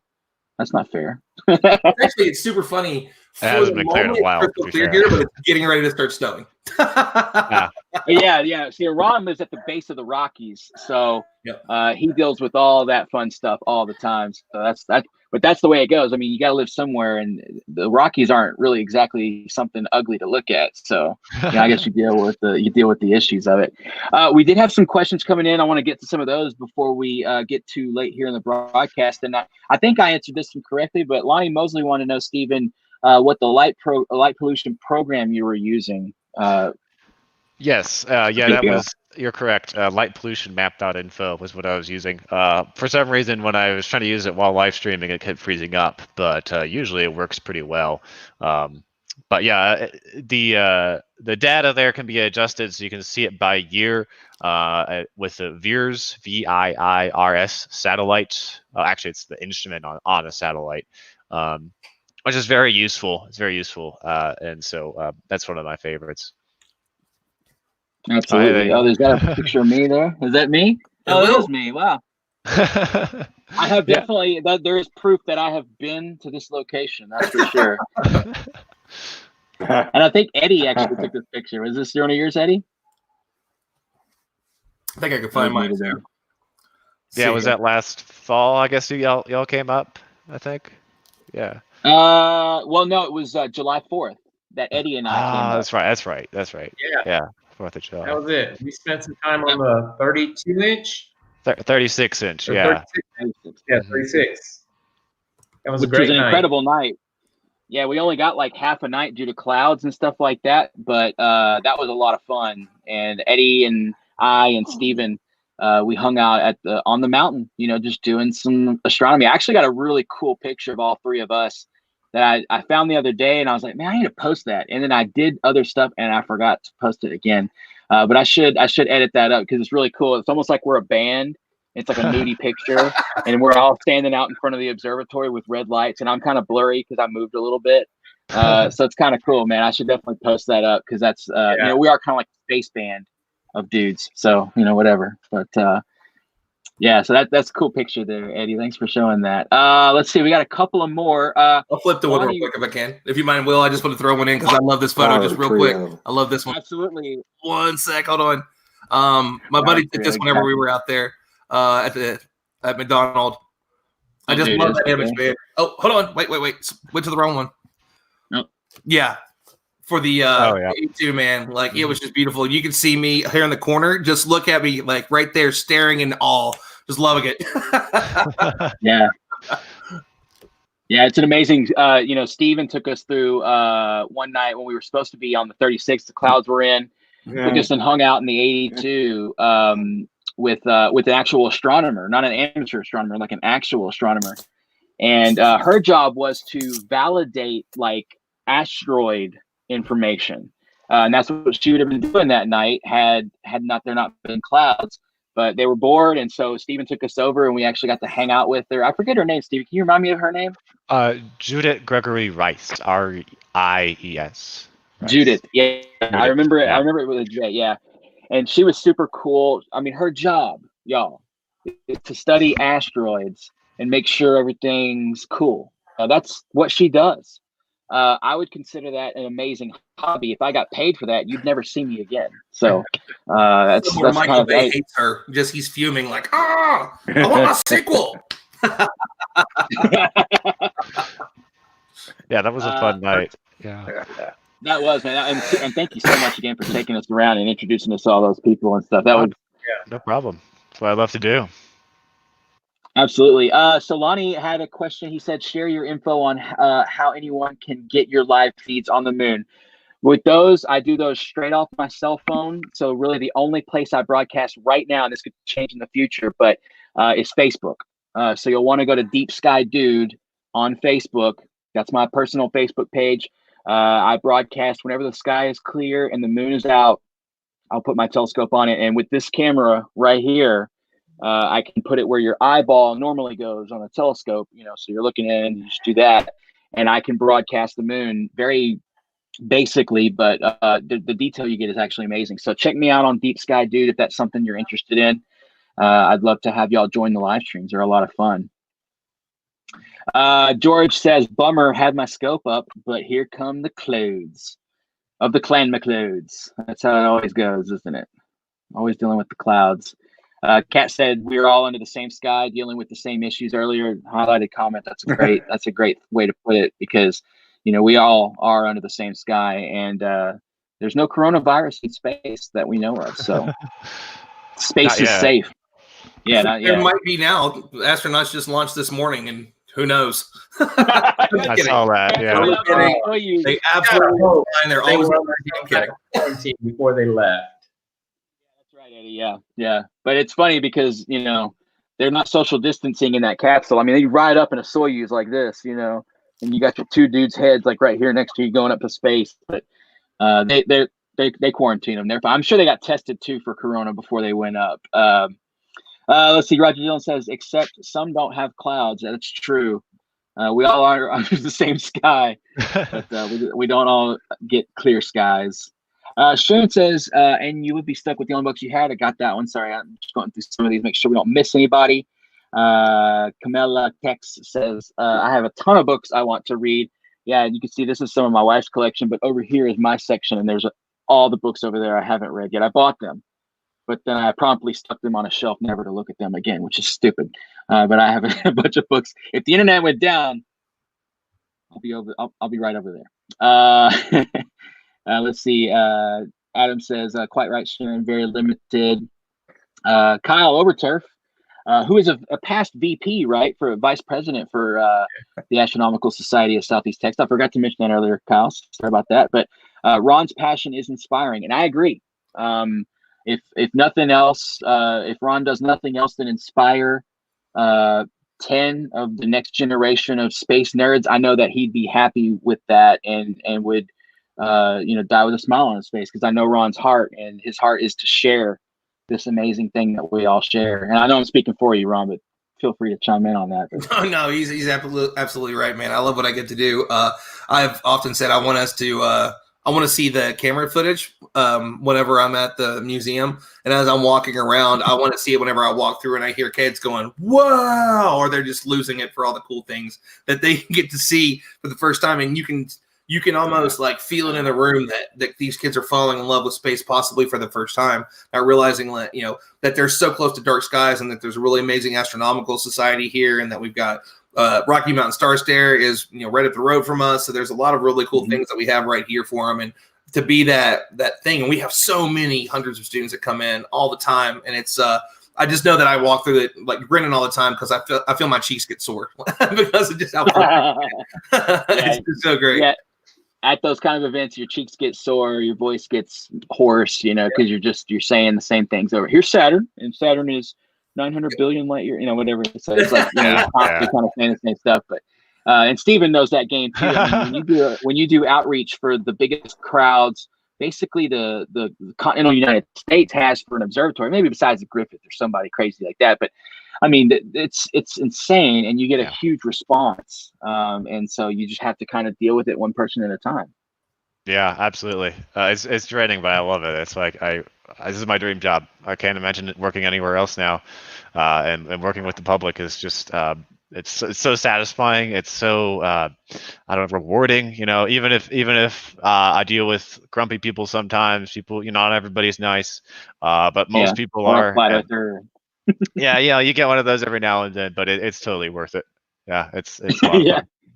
I agree, man, and you're in the prime place to do it. I'm jealous of your job, man, because if I had to do anything in the world, if you told me, like, gave me a blank piece of paper and I was like, really, I can make a living doing anything, it would probably be pretty close to what you're doing. So kudos to that, man. Good on you. Trust me, I know. Yeah. Ever since I got my job here, I'm like, is this real? You know, like, am I really doing this? Like, yeah, I'm still here. They haven't fired me yet, right? Obviously you're doing something right. And I feel that sometimes too. I'm like, are they sure? Like, did they see me? They know I got like tattoos, and I'm really loud and like I talk a lot. They're okay with this? Am I all right? I guess so. I'll just keep showing up until they tell me not to. There you go. Just keep going until they stop you. We did get a question, and I know it's not dark enough for Comet Atlas just yet, but we're getting close. See that it is dark there. I do have a star. Yeah, I'm currently looking at Castor. It's not quite dark enough for some deep sky objects yet, but absolutely, I will definitely look at Atlas. I was looking at it just the other night with this telescope. So yeah, I could totally do that for you. Just a little bit darker than it is now. Absolutely. Yeah, so maybe if we want to hang around for a few more minutes and just kind of hang out and talk for a minute, because I know once it starts the transition there, you can see, if you look at Steven's camera, you can really see the up to the left there is where the outside is. There you go. And you can really see that beautiful, that's like one of my favorite colors, is when the sky goes dark purple like that, or dark blue. When you know the sun is down, twilight is over, there's no more belt of Venus. Basically, the belt of Venus in the east has passed over you.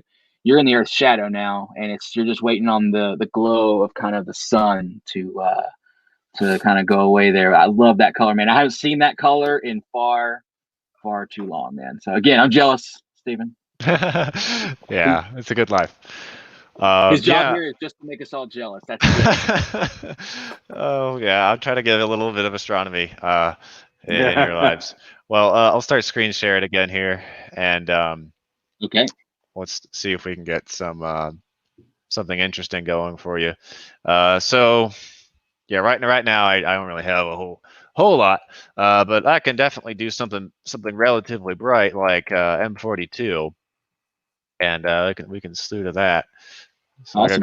I gotta go move the dome. And real quick, while you're doing that, Lonnie Mosley brings up a great point that we should talk a split second about. Eddie Trevino, our club's treasurer, who's right here with us, his wife is serving on the front lines in what we could call World War III right now with the COVID virus. She is a healthcare worker. And there's not a day, honestly, there's not a day that goes by that I don't think about Kat, because I know her position and I know that she's currently deployed in America, but still deployed as a healthcare worker.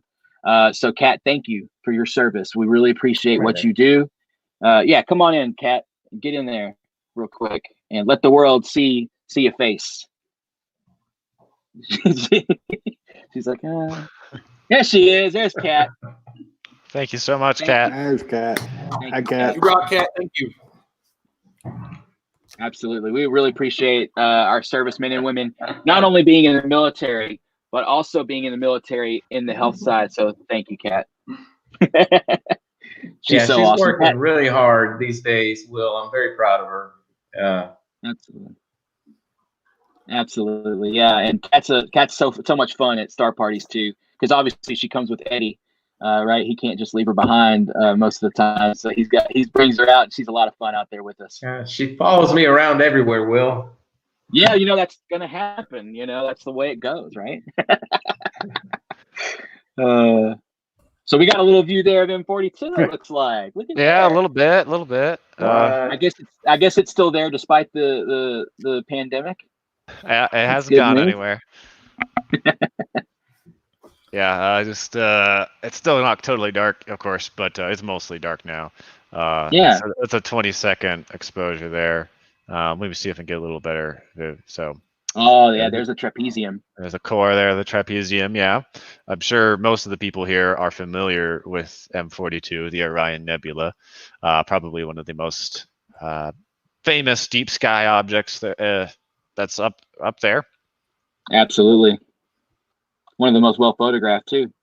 Absolutely. Camilla says, I'm trying to complete my universe sampler. Got stuck trying to observe variable stars. I wonder if I can observe naked eye, Beta Persei, and Delta Cephei. I think those are probably, most double stars are naked eye, and you guys can chime in on that. But the program she's talking about is the Universe Sampler, which is a part of the Astronomical League.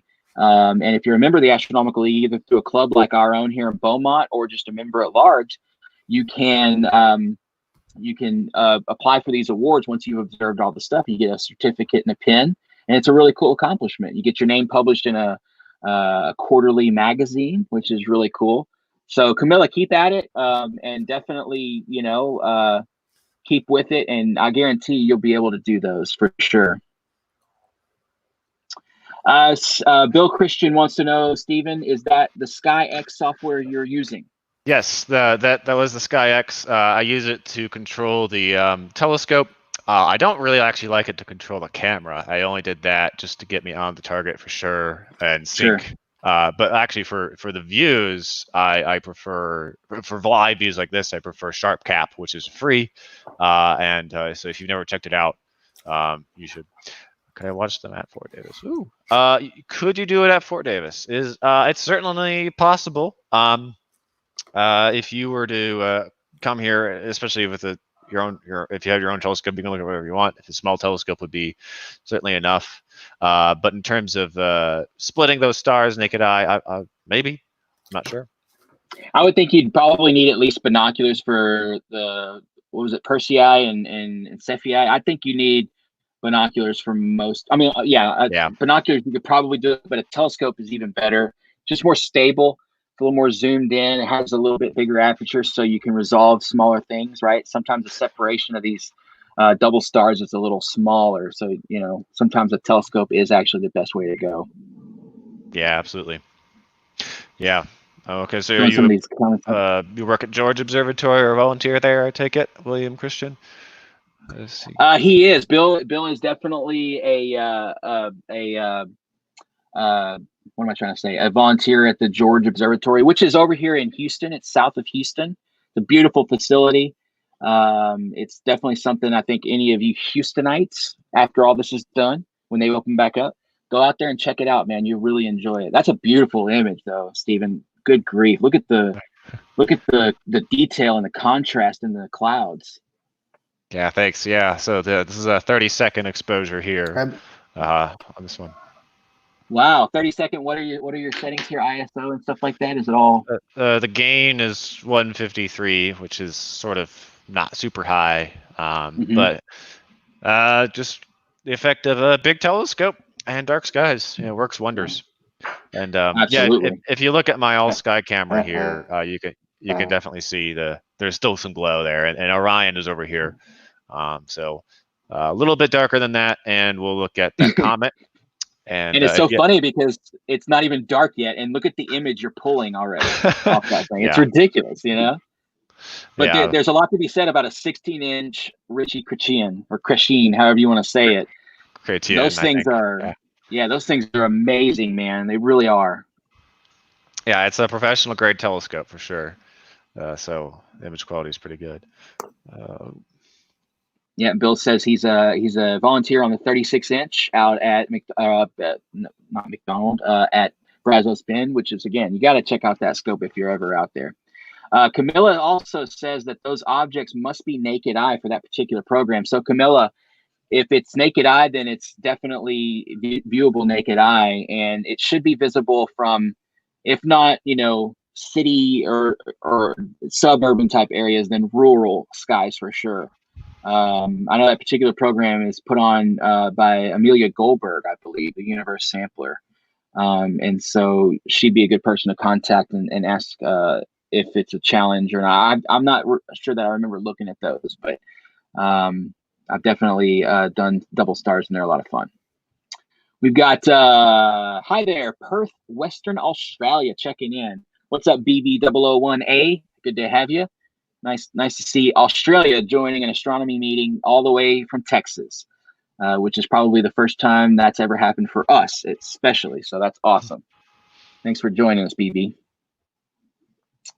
There's a sign at the George Brown Observatory that says "Wildlife protected. Your pet is not." That's true. funny. You gotta watch out for snakes. And now gators are the big thing to watch out for down at the George Observatory near Houston. They have a lot of gators down there, which can be kind of fun.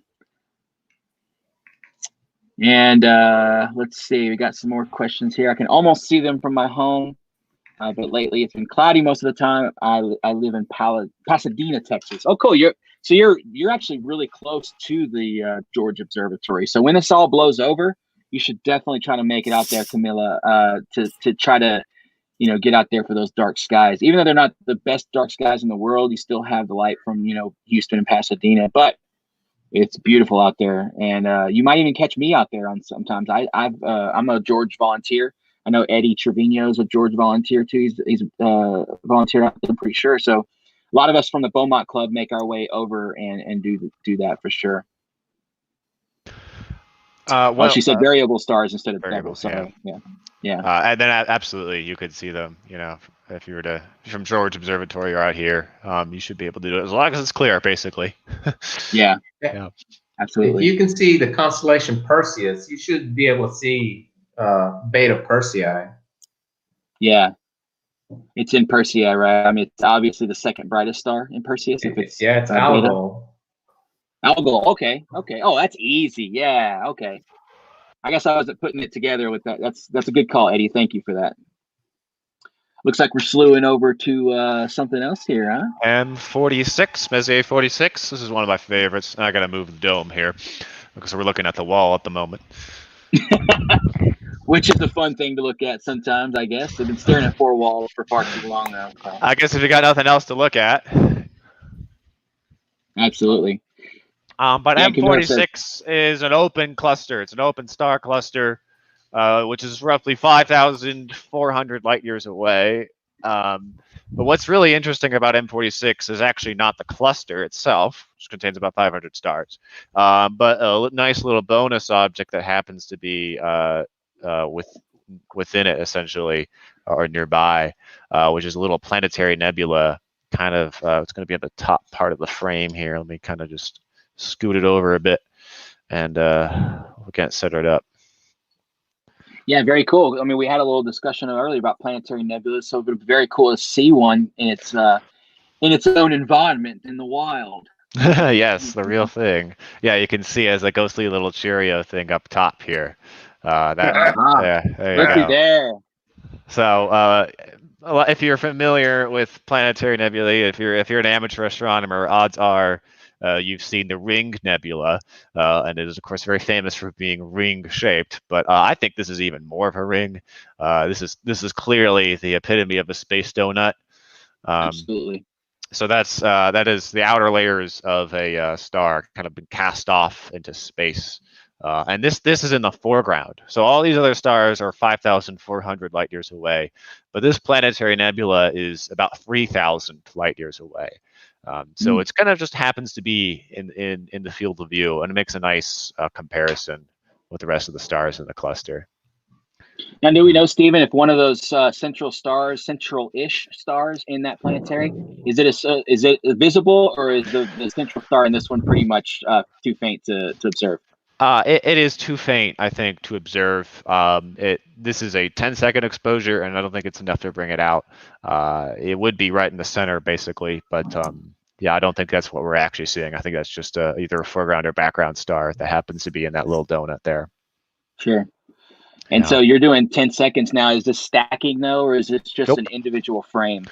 These are individual frames. It could live stack, but it's a pain to set up, so I didn't really feel like Yeah. So if you wanted to go deeper, you just increase the gain or increase the exposure, right? Basically, yeah. But it's really this is really what it looks like through the telescope. Make no mistake. Sure. If you're viewing it, it looks almost exactly like that in the real telescope with an eyepiece. So if you got dark skies, M46, if you haven't seen it before, it's definitely worth checking out if you've got your own telescope, for sure. Absolutely. It's going to appear a little smaller, I will say, in an amateur telescope. We're really zoomed in. But in an amateur telescope, it'll appear like a fuzzy grouping of stars. Definitely you'll make out individual stars. It's an open cluster. but it will have a general fuzziness to it, which is a beautiful thing about open clusters. They're pretty easy. I mean, they're easy enough to where a guy back in the 1700s, late 1600s, Charles Messier, went around and put these in his catalog, and that's why they had the M designation. So you heard him say, what is it, M65? You said M46.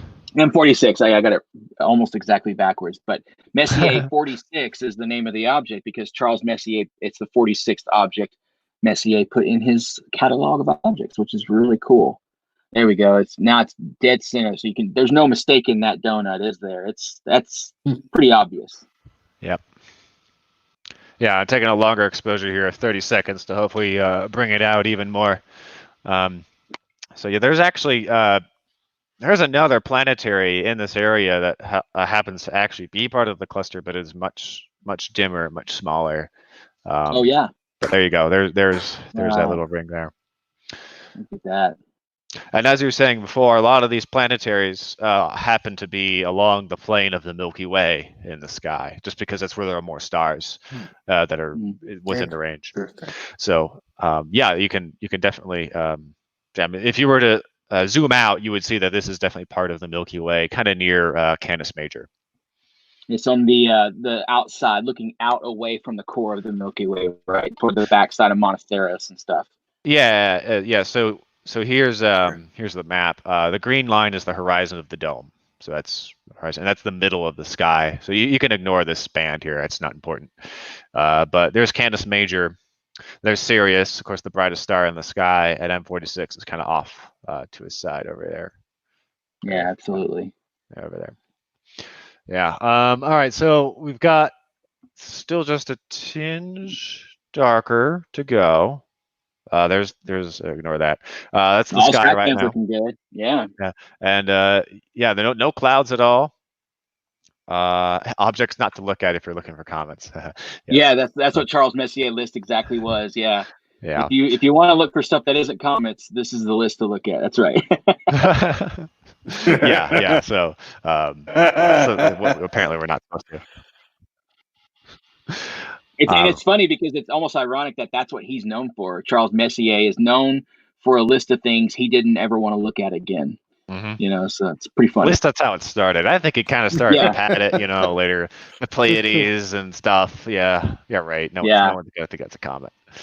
I agree. Yeah, because there's no way Messier 45 could ever be misconstrued as a comet. The Pleiades, of course. There's just no way that's a comet. Mm-hmm. Actually, I agree with you there, though. Yeah. That is a beautiful image, though, man. Speaking of Messiers, why don't we do M1? Oh yes, the original not comet, and then after that, hopefully it'll be dark enough to see the actual comet that's in the sky right now. 2019 Y4 Atlas is the name of that one. All right, but I'm gonna slew over to M1 Messier 1. While I move the dome, if you want to explain, Will, about what M1 is. Well, M1 is what we call a supernova remnant. It's left over from an explosion that was pretty much, the biggest event of that day. And actually, this explosion happened in the year 1054. We know this because of Chinese and Native American astronomers, people that were looking up naked eye. They actually saw this new star, a guest star, a nova, right? Back in the day, they had no idea what it was. It was just a bright object near the moon in the summer of 1054. And now fast forward to 2024, or I'm sorry, it's 2020. I want it to be 2024 is where I'm going with that. But 2020, and we see the Crab Nebula as this, which is just a faint, smudgy thing in the background, smattering of space. And before it was a star, just like any other star, a very massive star, though, right? And then it ran out of fuel, or whatever the mechanism for it exploding. It exploded, and now here is the guts, essentially, of that star. It did leave behind a very energetic object called a pulsar, which is actually visible if you look at some of the infrared views and some of the X-ray views of M1. But us amateurs, we don't have scopes like that. We have scopes like Steven has here. And so when we see it, we see more of a fuzzy kind of smudge across the sky. And unfortunately, in astronomy, that's a lot of what we see. Yeah, A faint fuzzy. fuzzies. Yeah. Yeah. Yeah, that summarized it pretty well. So I'll have a few more seconds to complete a 30-second exposure, and then hopefully it'll bring it out. And there it is. There it is. Ooh, look at that. Wow. Nice. Dude, that scope, Steven, is a Ferrari, man. Jeez Yeah. Louise. Look Yeah. at that. So this pale little dot, the dimmer of these two right here, that is the pulsar. I'm pretty sure that's the pulsar. So that is the one that actually exploded in 1054 AD to throw out that what we see around it, and all that's left behind is that tiny little speck. Of course, it is a very, very dense, very massive object in reality. I believe this is roughly 5,000 light years away. I want to say. That's right. Yeah, like that. Yeah, so that's a Yeah. 30-second exposure there. We'll go even longer. You can definitely see that there was a sort of tendrils shooting out around it. Kind of a knotted structure within it. Why don't we go for a full 2 minutes and see what we see? But I would say that this view you're seeing here, that's kind of what it looks like from here, dark skies and a large telescope, a 20-inch telescope or so. So yeah. Yeah, if you had like 600 power on a good night. I know even in my and I have a big amateur telescope. I have a 22-inch telescope. But even in my 22-inch, that's half a meter of aperture, and even in that thing, M1 can be smallish, but you get that detail, and that's where bigger aperture really you start to kind of pay off. The bigger the aperture you get, the more detail you get, the brighter the surface brightness of an object is. So it can really, and you can notice it a big difference between, an 18-inch or a 22-inch. There's a huge difference in those two optically. And an 18-inch is going to show you everything a 22-inch will show you, but it just shows you it in a little bit better brightness. And then, of course, the same could be said about a 22 to a 30-inch telescope. Well, if you just had a 30-inch telescope, you could get even more surface brightness, right? But then it becomes the thing of like, I can't haul this scope around anymore. It's got to stay in one spot. So it's kind of the game we all play as astronomers. We get the biggest scope we can move, and then we try to go to the darkest places we can. So 16 inches of aperture.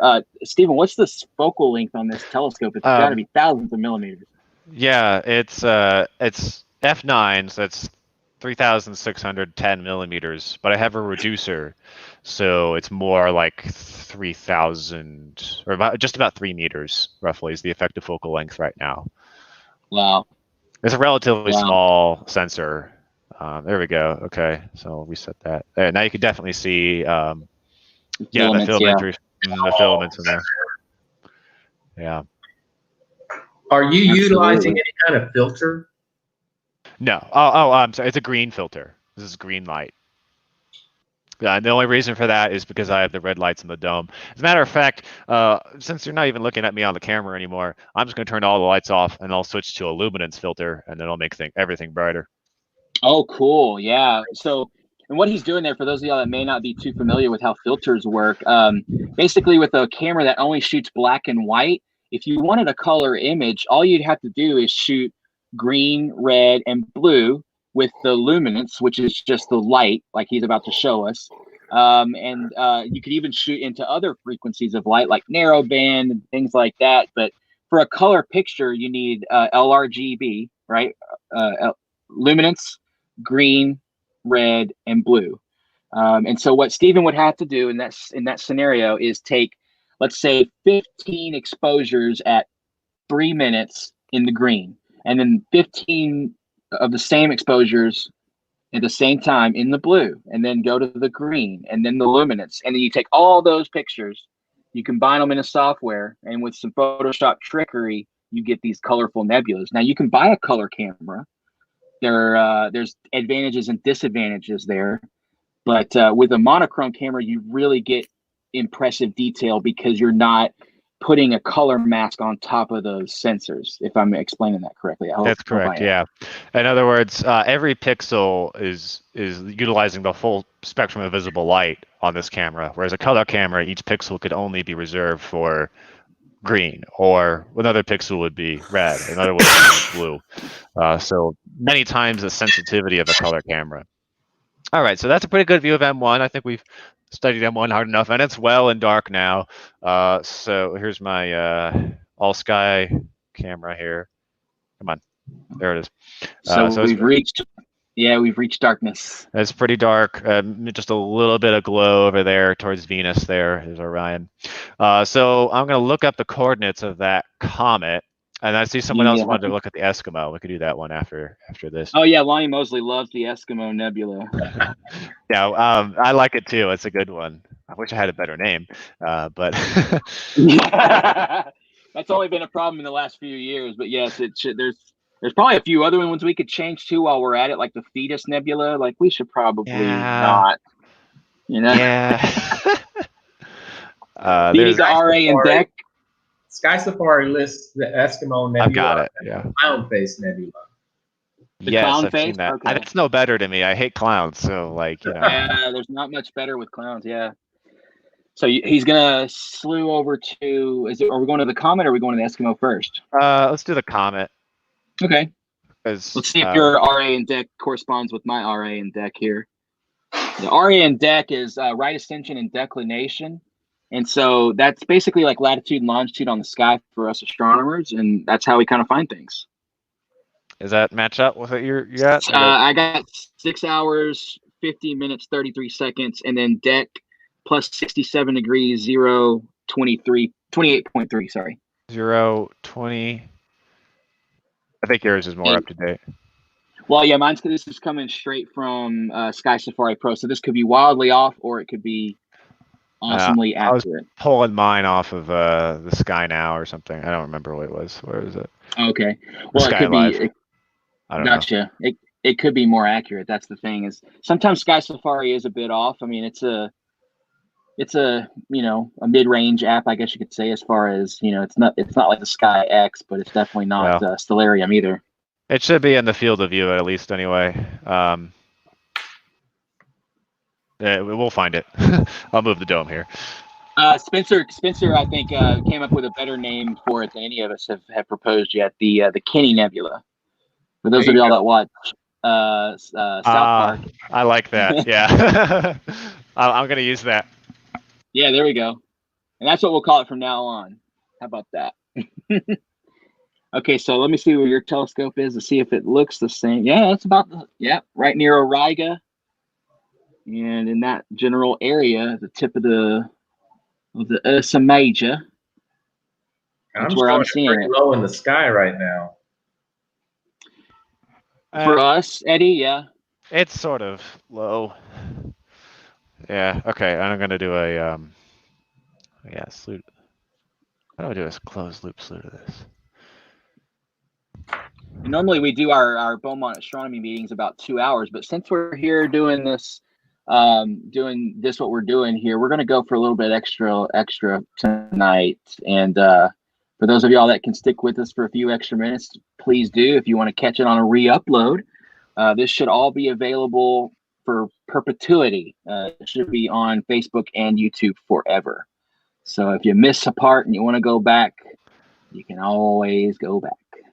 All right. Yep. Just 19-second exposure. It's this way I left it on. That should bring it out if it's in the field of view. Again, this is Comet C/2019 Y4 Atlas is what we're looking for in here if the coordinates are right. And okay, I can see that exact field of stars. And let me.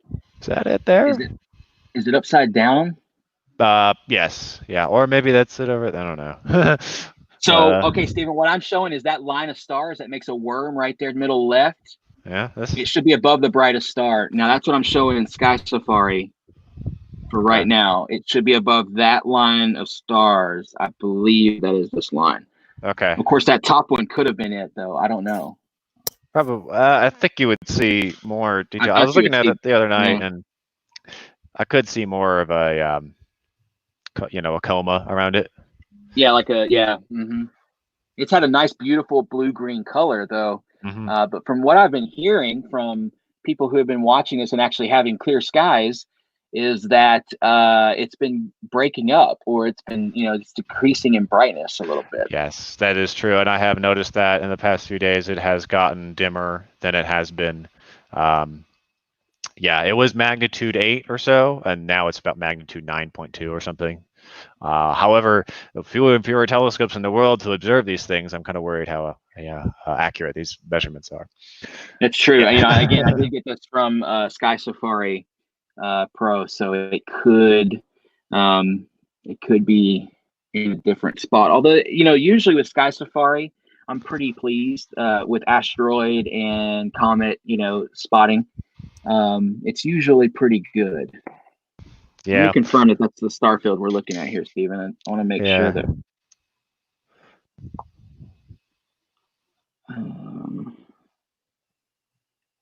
Yeah, Stellarium, Camilla, is a fun program. Don't get too frustrated with it. Just, like you said, if you mess up, start over and just click all the buttons until something cool happens. That's what I say. Yeah. We can also try plate solving to it if possible. Oh, there you go. Now he's pulling out the big guns, folks. Yeah. Okay. So I do see a really nice line of stars, but I'm not sure. What's your field of view there, Stephen? Do you have any idea? It's about 22 arc minutes. 22 arc minutes. Okay. Yeah. That's so funny. Mine are mostly measured in degrees. It's just he's like in the quarters of degrees here. Yeah. It is relatively small. Again, a very long focal length is going to do that. Yeah. So Stephen, right there where those stars are, I'm matching those up in Sky Safari, so it looks like we're in the right place-ish. Okay. Yeah, I don't know if this. If we can find that little Y asterism down and to the left a little bit, right at the corner of your box there, it should be somewhere near there. Yeah, I do wonder. Yeah, if it's accurate on there, if it's the real position because it has moved a bit. Yeah. If I were doing this really professionally, I would have the trajectory of the comet already uploaded into here. So. Yeah, so you can actually track on the comet and because the comet, folks, for those of you that don't know, is visually moving across the night sky. You can actually, if you stare at a comet long enough, you will see its position change over about an hour or two. It's a crazy thing, but it definitely does happen. Yeah, absolutely. Yeah. Okay. Let's do a 20-second exposure here, and that should bring out. Get us in the ballpark. Yeah. Yeah, if it's in there. Maybe it just exploded and it's gone. I don't know. Maybe I definitely saw some fuzzy things in there earlier. I think those are galaxies, though. Yeah, I hear you. Yeah, I've read some conjecture. I don't know if it's based on a study or maybe it is based on a study, but I've heard. Is that it down there? Maybe. I've heard some ideas that this comet might be a chunk of a bigger comet that came through in the 1800s. Yeah, I've heard that too. A great comet of 1844. And that's based on its orbit, and that comet also disintegrated after a while. And so, if that's true, then it's got a family history of breaking apart. Yeah. Probably these pretty things fragile. aren't always as compact and as tight and as dense as you think they are. Sometimes these comets are actually pretty sparse and kind of disassociated. They are outgassing and venting in their inner core into space. So it could be, the fact that these things break apart all the time. We've seen it happen with Comet Shoemaker BB9. It broke apart after a pass too close to Jupiter. And then the next couple of years, after they found it smashed into Jupiter. And we're seeing it with Comet Borisov too right now at the moment. Yeah, I Yeah, saw that. The interstellar comet, one of our first interstellar comets that we've seen besides the Oumuamua or whatever. And it's actually outgassing though, right, Steve? I actually think I saw some pictures of it. Yeah. It's pretty interesting. Hey, Well, so I have a very basic question. I'm Yeah. trying to track this on Sky Safari, and I'm wondering if the image Stephen is showing us is inverted in any way. Yes. Yeah. Mhm. It is Yes. flipped vertically. Okay. Yeah, I had to turn Now I my can phone try to upside down. reconcile this with what I'm seeing on my atlas. Yeah. I'm taking a longer 1 minute long exposure, so if it's there, it should definitely show up if we're on the right. And I plate solved to the coordinates that are given in the skylive.com, which if I'm refreshing the page, those coordinates are changing. So it seems to suggest that it's updating, you know. But yeah, 19 seconds left here. And then while we're waiting on that, Spencer says, I recall the gas cloud of the comet I was following in 2007 was 1 million miles in diameter. Wow. Yeah, that can happen easily with these comets. Sometimes they just put out so much material. It just stretches for millions of miles. The comet Hyakutake in the 1990s, a very bright comet. I remember well. Its tail was over 2 AU long, so almost 180 million miles long. Wow. And for those of you that don't know, that an AU is an astronomical unit, and that's one distance of measurement between Earth and the Sun, which is 93 and some change million miles, which is an awesome way to measure things. Yeah, it's been a little slow here. During social distancing, we must stay 0.0001 AU from each other, which is probably not enough. 0.000. I probably have, with that many zeros, I probably have people standing on the other side of the planet from each other. Try reconnecting the camera. The camera is taking this moment to freak out. Calculation. Yeah, exactly. Yeah, it would. We should calculate it out. Like, how far is 6 feet in AU? Is it like 0.0000001, or how many zeros is that? Do we have any mathematicians that can do that calculation for us? Yeah, Google. How many AU per gallon do you get? Yeah, exactly. It's 1.2 AU. How many again, Chuck? You broke up a little there. 1.22 e to the negative 11. Wow. All right, so you're saying it, Stan Williams, it's just to the above the 3 bright stars at the top. So let's try to find it if I can here. Let's kind of reset this stretch. Oh, you know what might have happened is my filter wheel might have. Sometimes it does this. Yeah. Good old technology. Yeah, taking this moment to freak out and stuff. What technology does, right? Yeah, right. Nothing. Everything always goes according to plan perfectly. Roger says, just read an online article indicating that the comet is breaking up as it nears the sun. That's right, Roger. That's what we're hearing too. And definitely, I mean, there's visual evidence of it because the comet is, decreasing in brightness as it gets closer to the sun. That's not something a comet normally does. It's usually with the reverse, that it gets brighter as it gets closer to the sun. So this is an unfortunate one as far as that goes. Let's see. So let's go into the wrong one. Frank says, "Hey guys, been a pleasure being with y'all tonight. It's 4:30 a.m. in Germany. I miss Beaumont and our meetings in the planetarium. Stay healthy, Frank. You too, sir. Thank you so much for joining us, man. We really appreciate that. I miss you too, Frank. Yeah, Frank, it was good hearing from you, man. Hopefully we'll be able to see you soon."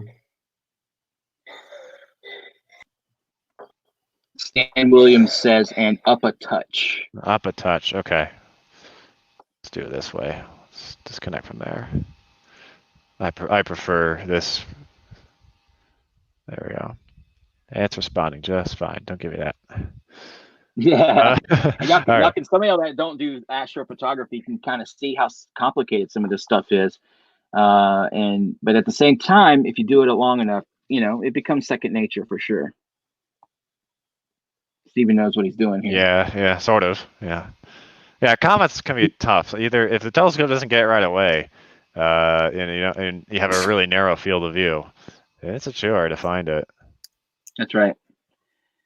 I mean, I've been at star parties where I can find it easily in my telescope, like my visual scope. I'm like, okay, there's the comet everybody's yelling about. Seen it with my eye. I want to go take pictures now. And it took me 10 minutes to find it in the telescope, and it took me almost an hour to get my first image that was usable sometimes. Because there's a discrepancy there in how you point your telescope with a camera in where your eyeball normally goes and things like that. So there's that kind of stuff at play. So comets can be very sort of frustrating in that respect. Now, some of them, like Hyakutake, like Stephen was talking about, or Hale Bopp. I mean, everybody remembers Hale Bopp. Imagine if we'd have had the kind of technology nowadays to stream those comets and do what you're doing here with that. Of course, there were people taking pictures of those comets back in the early or the late 90s, but nothing like what we have today. So hopefully in our lifetime here pretty soon, we get another Hyakutake or Hale Bopp. That would be the ideal situation there. Mm-hmm. For sure. Yeah, so I went up and to the right, so I'm taking a longer exposure.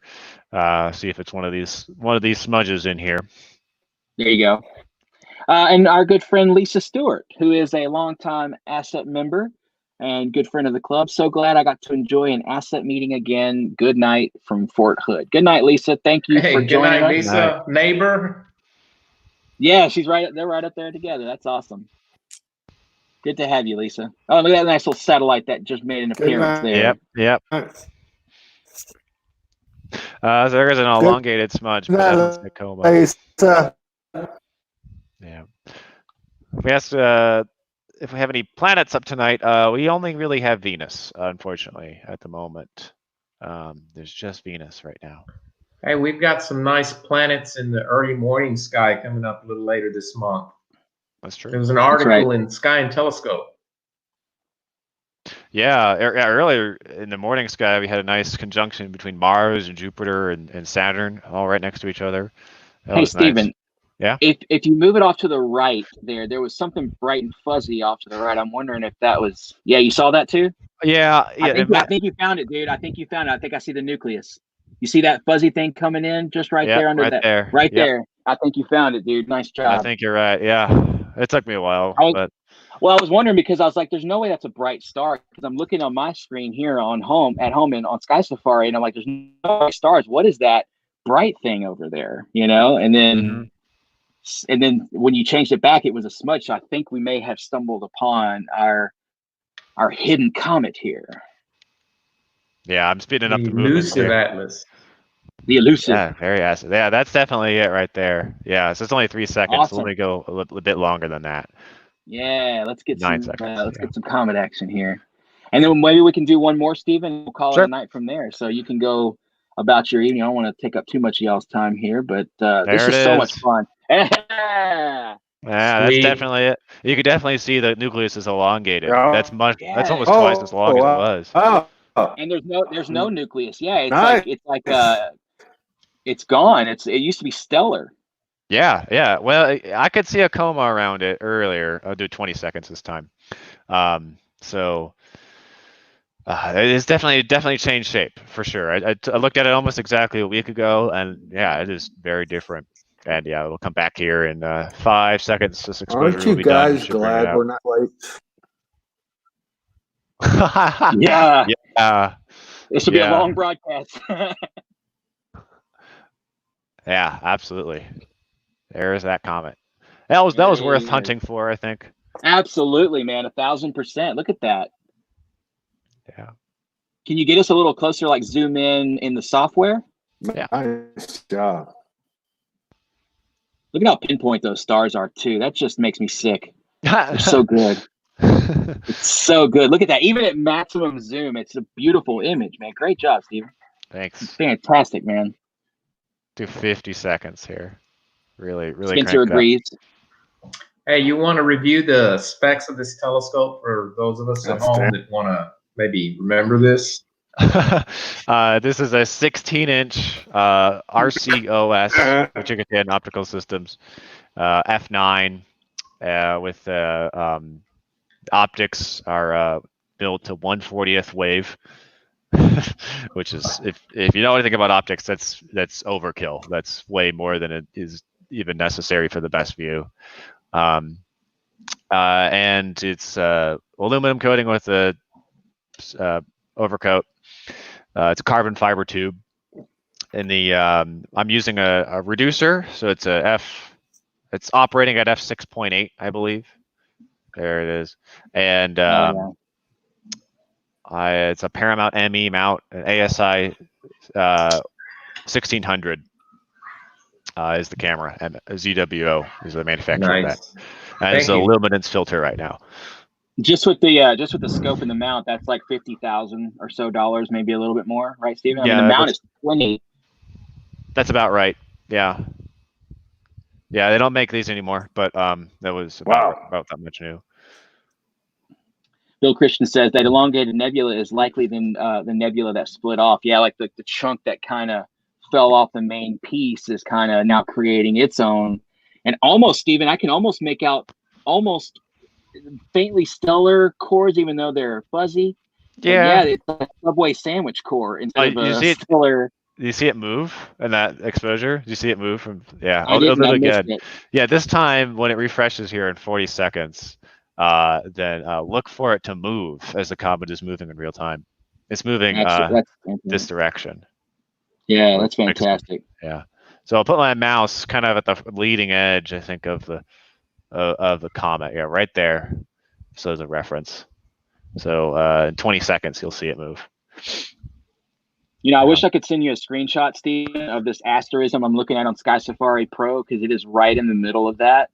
I don't have that diamond of stars sort of surround the tail of the comet, but those three above it that go arc down, I definitely do have those. So I wish I would have been able to spot that, but sometimes easier in hindsight, I guess. Yeah. So it moved a tiny bit. I don't know if you saw that. You may have to replay the video to see it really, really tiny. Yeah. Cool. All right. Awesome. I'm pleased with that. Yeah, nice. Thank you. Absolutely stunning, man. And Bill says, Steve, that is like the scope that Lloyd Overcash uses out there. Yeah. Lloyd Overcash is a member of the Houston Astronomical Society, but he's also a resident of Olympia Crossing. He lives out in Olympia. I know which him. Is right at the foot of the. You know Lloyd, right? Yeah. And so met him. Lloyd's a really cool guy. He's a great astrophotographer, and very cool stuff. Awesome stuff, man. Do you want to do the Eskimo, and then we'll call it an evening, I guess, huh? Yeah, sure. Man, fantastic, man. This has been great. All right, I got to move the dome. Very enjoyable. Yeah, Spencer says 1/10 is basically perfect. So there you go. That's 4 times what more perfect than perfect can be perfect, right? So beautiful scope, man. Thanks. Yeah, it was Ion Milled Optics. I think it was a company in Ukraine that made it. Awesome. I wish they were still making it. Of course, there's no way I could afford probably a 10-inch in this particular grade of scope, though. So, but I don't think any of us could. Probably we've all pulled our money together. We might not still be able to afford it. Yeah, it's nice to have just laying around. I mean, it is small compared to our research telescopes, but the quality more than makes up for what we consider it a small telescope. All right, let's see what we got here. This one should stand out right away. Yeah, there it is. A little up high. Yeah. Okay. Long exposure. Blah blah blah. I don't care. Let's do a small area of interest around it. It is a relatively small object here. And okay, a little too high. Already getting some structure in there. Mm-hmm. And that's less than a second of exposure. Let's do 2 seconds. That's like a quick snapshot. Look at that. Boom. The outer nebula just appears out of nowhere. Oh, That's Yeah. amazing. 2 seconds there. Yeah, let's do 8 seconds, see what happens. More is always better, right? Right, yeah, I know. Up to a point, of course, yeah. But look at that. Another nice planetary nebula that we kind of seem to be on that theme tonight, which is fantastic. Yeah, that's a good one too. It's visually a pretty good one. It looks similar to that in the telescope on the really high power. But you can see there's like a double ring when the seeing kind of stabilizes for a second or two. That there's a double ring structure surrounding the central star. With a sort of a thickness at the bottom there. You see that? That's sometimes the you almost parka. get the parka. Oh, okay, I see. Yeah, so it's an upside down face of an Eskimo, I guess. I see it like a cyclops, and it's got like an eyebrow. Yeah. Just staring at us. Mm-hmm. Yeah, so this planetary nebula is actually 4,200 light years away, meaning the light, which is the fastest thing in the universe, right, 186,000 miles per second. The light from this nebula left there 4,200 years ago tonight, back then, and it traveled for 4,200 years to get to Stephen's telescope tonight so that we could broadcast it during a quarantine pandemic, which is pretty epic stuff, I have to say. So, yeah. Wow. Let's do a 15-second exposure here. Bring out a little more, maybe, if it's there. There we go. Cool. Oh yeah, look at the detail in the gas cloud around the initial shell. It's just, you can see the light and dark contrasty areas. It's beautiful. Mm-hmm. And that star right next to it is probably pretty faint. That's got to be HD 59087, which I'm showing as the magnitude 8.26 star, just above it there, that brightest star. Relatively faint, yeah. I mean, you can definitely see it in the telescope, but yeah, you probably couldn't see that star naked eye. It's right at the verge of naked eye, but a telescope will easily make that star out. Absolutely. Yeah, I think that's too dim to see. Yeah, without the telescope. All right, well, like 6 is maybe 6 or 7 is the most, but yeah, for visual, look at that. That's fantastic, man. What are your plans for tonight, Stephen? You going to image some more? You going to go home, or are you going to try to get some data on that comet? What are your plans for this evening? I may try to go to that comet again, because I may get some images of that as it's breaking up. Because we're losing her, yeah, absolutely. I did a time lapse of it last week, but it's changed so much now. I don't even know what's going to happen to it. If you do even happen to get a time lapse of it, I would love to be able to share that with everybody that watched. So if you put something together, let me know, and I would love to share it so that people can kind of see the comet in motion, even. Because that's one of my favorite things about comets, and I'm so glad that you highlighted that, because other than them changing so rapidly, that's one of the most beautiful things about it. The Eskimo Nebula will never move, right? We'll never see that object change position. But that comet will change over a matter of seconds, as we saw. And so that would be a really beautiful thing to see. Absolutely, man. Yeah. Bill Christians. Oh, yeah, absolutely. Bill says that is a great image, but I don't see the fourth shell. Probably if you went a little deeper. Yeah. We're just playing with low exposures here. So, yeah. 15 seconds isn't enough to bring that out. Yeah. You need hours, multiple minutes, yeah, and then layering everything too. Lonnie says, you see why that is my favorite. There you go. Lonnie definitely loves to look at the old Eskimos. He's always like, hey, come look at this, and it's the Eskimo. It's funny. Spencer says they'd love to see it. So I think everybody would kind of love to see that, man. And what an amazing evening we've had here. I mean, we went way longer than a normal Beaumont Astronomical Society meeting would go, but we had a fantastic time. I mean, Stephen, I can't thank you enough, man, for just being here, first of all, and then showing us those amazing views. I know we can barely see you there, but that's why we kind of want to see you from here on out. No offense, but we love to see the dark stuff that you can give us, man. So, Stephen, thank you so much. And congratulations on your promotion out there and all the stuff you're doing at McDonald, man. It's so fascinating to watch and just to know you and be a part of that in that way. So I appreciate you doing what you're doing, man. Thanks. It's been a pleasure being here. It's been a lot of fun. So yeah, thanks for having me. It's been great. Yeah, appreciate Absolutely. it, Stephen. Really enjoyed it. Thanks. Yeah, and Eddie, thank you. You showed a lot of people some things tonight. Great. I'm glad.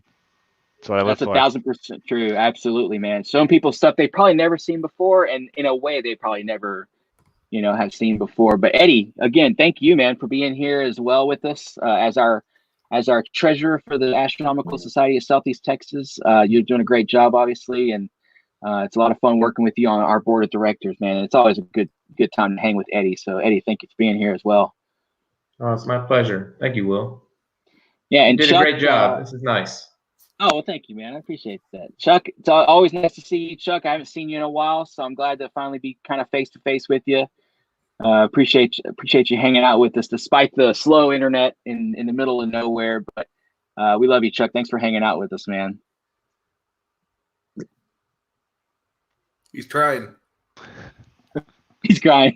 He's going to get the rest of that message in 20 seconds. So, in 5, 4, 3, 2, 1.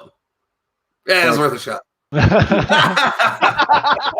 Hey, you're just a second off there. Off by a second. That's awesome, man. And so, Ron, awesome having you, man. Thank you for sharing your evening with us. I know Ron has literally been live streaming since the sun has gone up and down, basically. Yesterday. And yeah, since yesterday. He live streams all the time. So follow Ron on all his social medias for sure. At Stardom Space, at Explore Mars, at Fun Fact Science, at the Space Foundation. There's literally no place you can't find Ron. He's literally omnipotent at this point. But Ron, thank you so much for hanging out with us. He has the internet, yeah. No, I mean, listen, man, this was really awesome. It's kind of cool too, especially once you guys started viewing. It's the first time that I've been a part of a show and then went to chill and have dinner and then watch the rest of something that I was still a part of, because I was just enjoying it. I am not this good with this kind of stuff, and I'm just going to sit here and really just kind of soak all this in. So it was really fun to be a part of it, man. It was really awesome. Thank you so much to Stephen for all the cool stuff he showed us.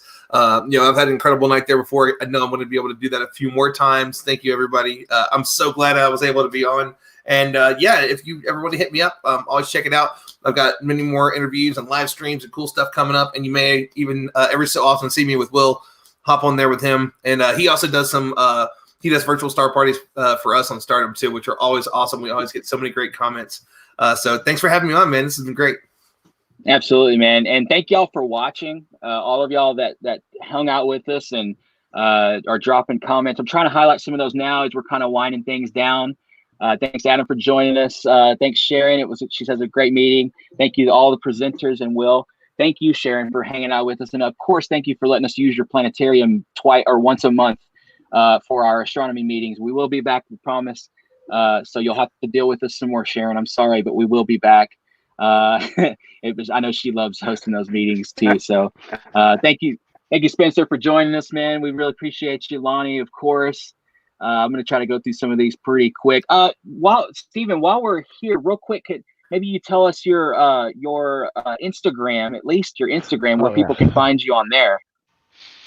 You can see some of my pictures and stuff that I've taken with this very setup, and some other shots from McDonald. That's just Hummel Stephen, or Stephen Hummel, just my name. If you search for my name on Instagram, you can pull it up and see some other stuff I've done. Yeah, and that's the correct spelling right down there. And I think there's an underscore in there, but like he said, if you search Stephen Hummel, you'll be able to find him, no problem. And if y'all have a problem with that, like a problem finding him or anyone else on the panel here that you want to connect with and reach out to, get with me if you can find me wherever at. I'm at all the Deep Sky Dude places on Twitter, TikTok, Instagram, YouTube. I'm out there as Deep Sky Dude. Get with me. I'll get you with these guys, and so you can hang out with them and do all that. And quick note, it is Hummel_Stephen. That's correct. That's it. Yep. I don't know if you said that or not. I know that I thought Will said something about an underscore. I just want to make sure. Yep. I found you and added you. So just in case that was missed. Great.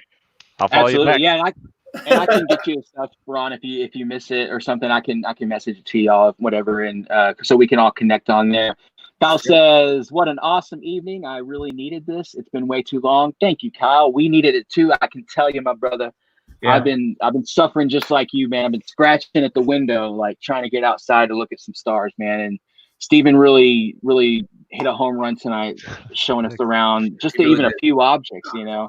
But thank you, Kyle, for hanging out with us. Like I said, last vice president we had of the club is a great guy. He's really fun to hang out with, and a musician too. He's got a great recording studio down there. Carl says, you should be proud, Stephen. You showed me objects I've never seen before. So that is awesome, man. Carl's a cool dude. I think he's also here in Texas as well. So it's good to have Carl. Lots of Texas in the house tonight, so it's appreciative that we have you guys.